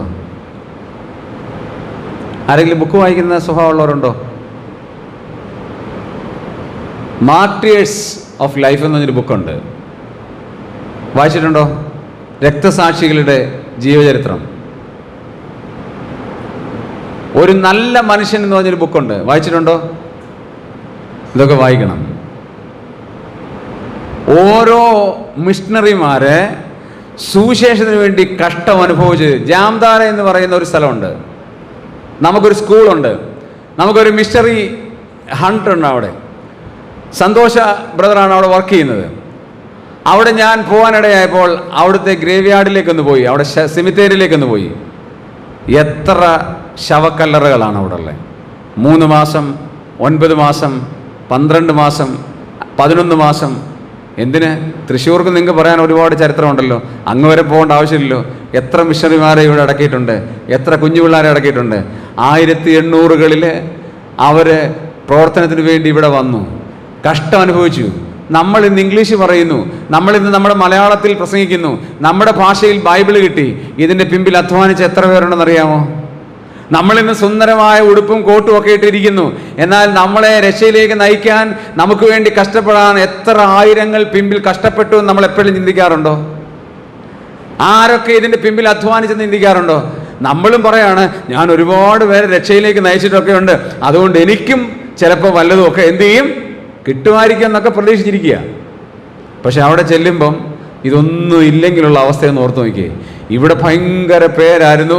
റെജി കെ തോമസ് നെല്ലിയാടി ബാലസംഘത്തിലുണ്ട്, YBF-ലുണ്ട്, കൺവെൻഷനിലുണ്ട്, പ്രസംഗത്തിലുണ്ട്, അവിടെ ഉണ്ട്, ബൈബിൾ ക്ലാസ് ഉണ്ട്, ഇവിടെ എല്ലായിടത്തും ഉണ്ട്. എൻ്റെ കാര്യം തന്നെ പറഞ്ഞാൽ പ്രശ്നമില്ലല്ലോ, നിങ്ങളുടെ കാര്യം പറഞ്ഞാൽ ഇനി പ്രശ്നമാകും. അതുകൊണ്ട് ഞാൻ എൻ്റെ കാര്യം തന്നെ പറയാം. വലിയ പേരുണ്ട്. അവിടെ ചെല്ലുമ്പം നിങ്ങളെല്ലാം ബെസ്റ്റായിട്ടിരിക്കുമ്പോൾ ഞാൻ ഏറ്റവും ഒരു മൂലയൊന്നും ഇല്ല, ഞാനങ്ങ് ഉദാഹരിച്ച് പറഞ്ഞാൽ അവിടെ ഒരു മൂലയിൽ ആരും അറിയാത്തൊരു പുള്ളിയായിട്ടിരിക്കുമ്പം അവിടെ ആണെങ്കിൽ ഒന്നും ഇല്ലാതിരുന്ന കുറേ സഹോദരിമാരുണ്ട്. കർത്താവിനോട് ഒരുമിച്ച് ഭയങ്കരമായിട്ട് സെർവ് ചെയ്യുന്നു, ഒരുപാട് കാര്യങ്ങൾ ചെയ്യുന്നു. പാവം പിടിച്ച് ഞാനിവിടെ പേരുണ്ടായിരുന്നു, പെരുമയുണ്ടായിരുന്നു, പ്രശസ്തി ഉണ്ടായിരുന്നു, ഭയങ്കര കാര്യം ചെയ്തു, എന്നെ ആരും മൈൻഡ് ചെയ്യുന്നില്ല, ഞാനൊരു മൂലക്കിരിക്കുകയാണ്. അപ്പം ഞാൻ ചിന്തിക്കുന്നു, ദൈവമേ, ഞാൻ ഓർത്ത് എനിക്ക് വലിയ കാര്യമൊക്കെ കിട്ടുമെന്നായിരുന്നു എൻ്റെ പ്രതീക്ഷ, ഒന്നുമില്ലാതെ ഞാൻ ഇവിടെ ഇരിക്കുകയാണ്. ചിന്തിച്ച് നോക്കിയേ. ഞാൻ പറഞ്ഞ അതൊന്ന് ആ ആംബിയൻസ് നിങ്ങൾ തന്നെ മൈൻഡ് ഒന്ന് ക്രിയേറ്റ് ചെയ്തിട്ട് ചിന്തിച്ച് നോക്കിയേ. ശരിയല്ലേ സംഭവം? ഇവിടെ നമുക്കൊന്നും വേണ്ട. ഇവിടെ നമുക്ക് പേര് വേണ്ട, പ്രശസ്തി വേണ്ട, പദവി വേണ്ട, ഒന്നും വേണ്ട. അവിടെ ചെല്ലുമ്പോൾ നീതി ചെയ്ത കർത്താവിൻ്റെ ദാസ, നല്ലവനും വിശ്വസ്തനുമായ കർത്താവിൻ്റെ മകനെ, ആ വിളിക്കുള്ള പ്രാധാന്യം എത്ര പേരുടെ മുമ്പിലാണ്? 1000 കോടി വാനഗോളങ്ങളെ താണ്ടി പോകുന്ന വിശുദ്ധന്മാരോട് ചേർന്ന് ലോകത്തിന് 5 വൻകരയിലുള്ള കോടാനുകോടി വിശുദ്ധന്മാരുടെ സദസ്സിൽ നമ്മളെ വിളിക്കുകയാണ്, പേര് വിളിക്കുകയാണ്. റെജിയെ, നല്ലവനും വിശ്വസ്തനുമായ ദാസനെ എന്ന് വിളിച്ചാൽ നിങ്ങൾ ഓർത്ത് നോക്കുക, എന്താ ഒരു പദവി! ഇവിടെ ഉണ്ടായിട്ടും അവിടെ ഇല്ലെങ്കിലോ? അതുകൊണ്ട് ഞാൻ ഇങ്ങനെ പറയട്ടെ, ഇവിടെ നമ്മളെ ആരും അറിഞ്ഞില്ലെങ്കിലും സങ്കടപ്പെടുകയൊന്നും വേണ്ട. ഇവിടെ നമ്മളെ ആരും മൈൻഡ് ചെയ്തില്ലെങ്കിലും വിഷമിക്കുകയൊന്നും വേണ്ട. ഇവിടെ നമ്മളെ പരിഗണിച്ചില്ലെങ്കിലും ഒരു വിഷമവും വേണ്ട. എവിടെ പരിഗണിച്ചാൽ മതി? സ്വർഗം പരിഗണിച്ചാൽ മതി. അതിനൊരു കാര്യം ചെയ്യണം. എന്ത് ചെയ്യണം? നീതിയോടെ കാര്യങ്ങൾ ചെയ്യണം. ആരുടെ നീതി അനുസരിച്ചാ? മനുഷ്യന്റെ നീതി അനുസരിച്ചല്ല, കർത്താവിൻ്റെ നീതി അനുസരിച്ച്. അതാണ് 7-ാമത്തെ വാക്യത്തിൽ നമുക്ക് കാണാൻ കഴിയുന്നത്. ലാസ്റ്റ് കാര്യം, അതിൻ്റെ 9-ാമത്തെ വാക്യം ഒന്ന് വായിക്കാം. 9-ാമത്തെ വാക്യം. ദൈവത്തിൽ നിന്ന് ജനിച്ചാൽ ആരും പാപം ചെയ്യുന്നില്ല. അതിന്റെ അർത്ഥം ഇങ്ങനെ ഞാൻ തന്നെ ടൈപ്പ് ചെയ്തിട്ടുണ്ട്. പാപം ചെയ്യുന്നില്ല എന്ന് പറഞ്ഞാൽ അർത്ഥം എന്താണ്? പാപം ചെയ്യാൻ കഴിയില്ല. പാപം ചെയ്യാൻ കഴിയില്ല. ഞാനത് കൂടുതൽ വിശദീകരിക്കുന്നില്ല, മുമ്പേ ഞാൻ അതിൻ്റെ മറ്റൊരർത്ഥം പറഞ്ഞുകൊണ്ട്. ലാസ്റ്റ് കാര്യം അവിടെ വായിക്കുന്നത് എങ്ങനെയാണ്? അതിൻ്റെ അവസാനത്തെ വാക്യം, 10-ാമത്തെ വാക്യം. ദൈവത്തിന്റെ മക്കൾ ആരെന്നും പിശാചിന്റെ മക്കൾ ആരെന്നും ഇതിനാൽ തെളിയുന്നു. എങ്ങനെയാ? നീതി പ്രവർത്തിക്കാത്തവൻ. നീതി പ്രവർത്തിക്കാത്തവൻ. അത് നമ്മൾ ചിന്തിച്ചു നീതിയെ കുറിച്ച്. അടുത്തത്, സഹോദരനെ സ്നേഹിക്കാത്തവൻ. നമ്മൾ വിചാരിക്കും ഇത് വളരെ ലളിതമാണ്, പ്രശ്നമില്ലെന്ന് വിചാരിക്കും. പക്ഷെ ദൈവത്തിൻ്റെ പ്രിൻസിപ്പിളിൽ ഏറ്റവും ഇമ്പോർട്ടൻ്റ് ആയ ഒരു കാര്യമാണ് എന്ത്? സഹോദരനെ എന്ത് ചെയ്യുക? സ്നേഹിക്കുക. ഞാനത് ഒരു 3-4 മിനിറ്റ് വിശദീകരിച്ചിട്ട് നിർത്താൻ പോവുകയാണ്. കാരണം കറക്റ്റ് ടൈമിന് ഞാൻ നിർത്തും. ഇനി നിങ്ങൾ ആരും ക്ലോക്കേ നോക്കണ്ട, ഞാൻ പറഞ്ഞുകൊണ്ട് ഇനി നിങ്ങൾ ക്ലോക്കേ നോക്കും. എന്താ ഈ സ്നേഹം എന്ന് പറഞ്ഞാൽ? ഇനി ഞാൻ ചേലോട്ടുകാരിൽ കുഞ്ഞുങ്ങളോട് ചോദ്യം ചോദിച്ചു, നിങ്ങൾ ഏറ്റവും കൂടുതൽ സ്നേഹിക്കുന്നത് ആരെയാണെന്ന്. അപ്പോൾ അവർ പറഞ്ഞു പേരൻസിനെയാണ് എന്ന് പറഞ്ഞു. ആ ചോദ്യം ഞാൻ ഇവിടെ ആവർത്തിക്കുകയാണ്. നിങ്ങൾ ഏറ്റവും കൂടുതൽ സ്നേഹിക്കുന്ന ആരെയാണ്? നിങ്ങൾ പറയരുതേ, അവിടെ മീറ്റിങ്ങിനെ സംബന്ധിച്ചിട്ട് പറയരുതേ. നിങ്ങൾ ഏറ്റവും കൂടുതൽ സ്നേഹിക്കുന്നത് ആരെയാണ്? ഉറക്കെ പറഞ്ഞേ. ദൈവത്തെ. ഈ ഭൂമിയിൽ നിങ്ങൾ ഏറ്റവും അധികം സ്നേഹിക്കുന്നത് ആരെയാ? എനിക്ക് കേൾക്കുന്നില്ല, നിങ്ങൾ പറയുന്നുണ്ടോ എന്ന് എനിക്കറിയില്ല. ആരെയാ സ്നേഹിക്കുന്നത് ഏറ്റവും കൂടുതൽ? നമ്മളെ തന്നെയാണ്. നമ്മളെ തന്നെ ഏറ്റവും കൂടുതൽ സ്നേഹിക്കുന്നത്. നമ്മുടെ കൈ അറിഞ്ഞുകൊണ്ട് ആരെങ്കിലും മുറിക്കുമോ? ഇല്ല. കാരണം എന്നാണ്? എനിക്ക് എൻ്റെ കൈയെ ഭയങ്കര ഇഷ്ടമാണ്, വിരലിനെ ഭയങ്കര ഇഷ്ടമാണ്. എത്ര സമയമാണ് കണ്ണാടിയുടെ മുമ്പ് നിൽക്കുന്നത്? ചരിഞ്ഞ് നോക്കുന്നു, നേരെ നോക്കുന്നു, സൈഡ് ചരിഞ്ഞ് നോക്കുന്നു, പൗഡർ ഇട്ടിട്ട് നോക്കുന്നു, പെർഫ്യൂം അടിച്ചിട്ട് നോക്കുന്നു, മുടി ചീകിട്ട് നോക്കുന്നു, സൈഡ് വെച്ചിട്ട് നോക്കുന്നു, സാരിയുടെ ക്ലിപ്പ് വെച്ചിട്ട് നോക്കുന്നു. എന്നാ സ്റ്റൈലാ, എന്നാ കാരണം? എനിക്ക് നിങ്ങൾക്ക് നിങ്ങളെ ഭയങ്കര ഇഷ്ടമാണ്. നല്ല കാര്യം, തെറ്റൊന്നുമില്ല. നമ്മളെ സ്നേഹിക്കുന്നതുകൊണ്ട് തെറ്റൊന്നുമില്ല. അതുകൊണ്ടാണ് കർത്താവ് പറഞ്ഞ് നിങ്ങളെക്കാൾ കർത്താവിനെ സ്നേഹിക്കണം എന്ന് പറഞ്ഞത്. കർത്താവ് ആ പ്രിൻസിപ്പിളാണ് പറഞ്ഞത്. നമ്മളെ സ്നേഹിക്കുന്നത് കുഴപ്പമൊന്നുമില്ല. പക്ഷെ അവിടെ ഒരു കണ്ടീഷൻ മാത്രമുണ്ട്. ഇവിടെ പറയാണ് ആരെ സ്നേഹിക്കണം? സഹോദരനെ സ്നേഹിക്കണം. ആരായി സഹോദരൻ? മറ്റൊരു ഭാഗത്ത് പറയുന്നു സഹോദരനെ സ്നേഹിക്കാൻ കാണാത്ത ദൈവത്തെ എങ്ങനെ സ്നേഹിക്കും? നമ്മുടെ പേര് തന്നെ എന്താ? നമ്മുടെ പേര് തന്നെ എന്താ? സഹോദരന്മാരാണ്. കാരണം എത്ര വലിയ ആളാണെങ്കിലും നമ്മൾ വിളിക്കുന്നത് എങ്ങനെയാ? കമ്മ്യൂണിസ്റ്റുകാർ വിളിക്കുന്ന പോലെ, സഖാവെന്ന് അവർ വിളിക്കുന്ന പോലെ നമ്മൾ വിളിക്കുന്നത് എന്താ? മുഖ്യമന്ത്രിയാണെങ്കിലും സഖാവ് പിണറായി വിജയൻ എന്ന് മാത്രമേ വിളിക്കത്തുള്ളൂ. അതിന് അപ്പുറത്തൊരു പദവിയൊന്നുമില്ല. സഖാവ് പിണറായി വിജയൻ അത് പറഞ്ഞാൽ അതിന് അപ്പുറത്തൊന്നുമില്ല. എന്ന് പറഞ്ഞാൽ എത്ര വലിയ പ്രശസ്തനാണെങ്കിലും സഹോദരൻ റെജി കെ തോമസ്, സഹോദരൻ ചാണ്ടപ്പിള്ള, സഹോദരൻ ജോൺ കുര്യൻ, അതിനപ്പുറത്ത് വേറൊരു വാക്കില്ല. നമ്മൾ വിളിക്കുന്നത് സഹോദരനാണ്. എന്താ ഈ സഹോദരൻ എന്ന വാക്കിന്റെ അർത്ഥം? What is the word meaning of the word brethren? സഹോദരൻ എന്ന വാക്കിന്റെ വാച്യാർത്ഥം എന്താ? സഹ ഉദരത്തിൽ നിന്ന് വന്നവനാ. അങ്ങനെയാണോ സ്നേഹം? നമ്മളെല്ലാവരും സഹോദരത്തിൽ നിന്ന് വന്ന അതേ സ്നേഹമാണോ? നമ്മൾ നോക്കുന്നത് കുടുംബത്തിന്റെ പദവി അനുസരിച്ച്, എൻ്റെ സ്റ്റാറ്റസ് അനുസരിച്ച്, എൻ്റെ പണം അനുസരിച്ച്, എൻ്റെ കളർ അനുസരിച്ച്, എൻ്റെ വിദ്യാഭ്യാസം അനുസരിച്ച്, എൻ്റെ പദവി അനുസരിച്ച്. എൻ്റെ അതേ സ്റ്റാറ്റസ് ഉണ്ടെങ്കിൽ ബ്രദറെ സ്തോത്രം, അല്ലെങ്കിൽ കണ്ടും കാണാതെയും പോകുന്നവർ, അല്ലെങ്കിൽ കണ്ടിട്ട് കാണാതെയാ പോകുന്നത്. ബ്രദറെ കണ്ടില്ല കേട്ടോ, ഒരു കള്ളം കൂടെ മൈൻഡ് ചെയ്യാതെ പൊക്കോ, കുഴപ്പമില്ല. എന്നിട്ട് ഇതൂടെ പറയരുത്, കണ്ടില്ലെന്നൂടെ പറയുന്നത് എന്താണ്? കർത്താവിന് മുമ്പിൽ കള്ളത്തരാ. ഞാൻ വളരെ സിൻസിയറായിട്ടൊരു കാര്യം പറയാൻ ഉദ്ദേശിക്കുകയാണ്. നമ്മൾ നമ്മുടെ സ്വന്തം സഹോദരനെ, യേശു ക്രിസ്തുവിന്റെ ചങ്കിലെ ചോരയാൽ വീണ്ടെടുത്ത സഹോദരനെ എൻ്റെ ഓൺ സഹോദരൻ എന്ന് പരിഗണിക്കുന്നില്ലെങ്കിൽ അത് ദൈവത്തോട് ചെയ്യുന്ന ഏറ്റവും വലിയ അനീതിയാണ്.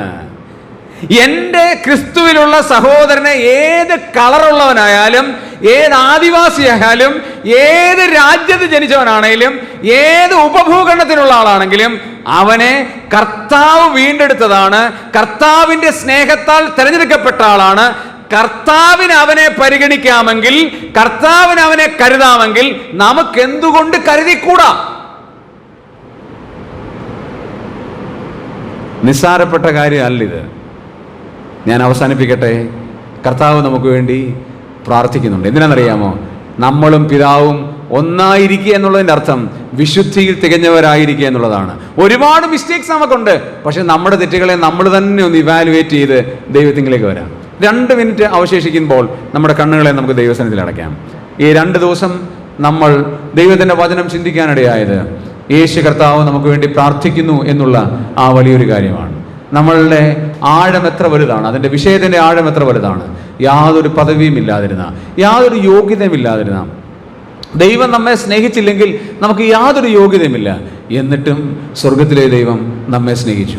അയോഗ്യതകൾ മാത്രമായിരുന്നു നമ്മളെ. കർത്താവ് സ്നേഹിച്ചു എന്ന് മാത്രമല്ല, നമുക്ക് വേണ്ടി പ്രാർത്ഥിക്കുന്നു എന്നുള്ള വലിയൊരു കാര്യമുണ്ട്.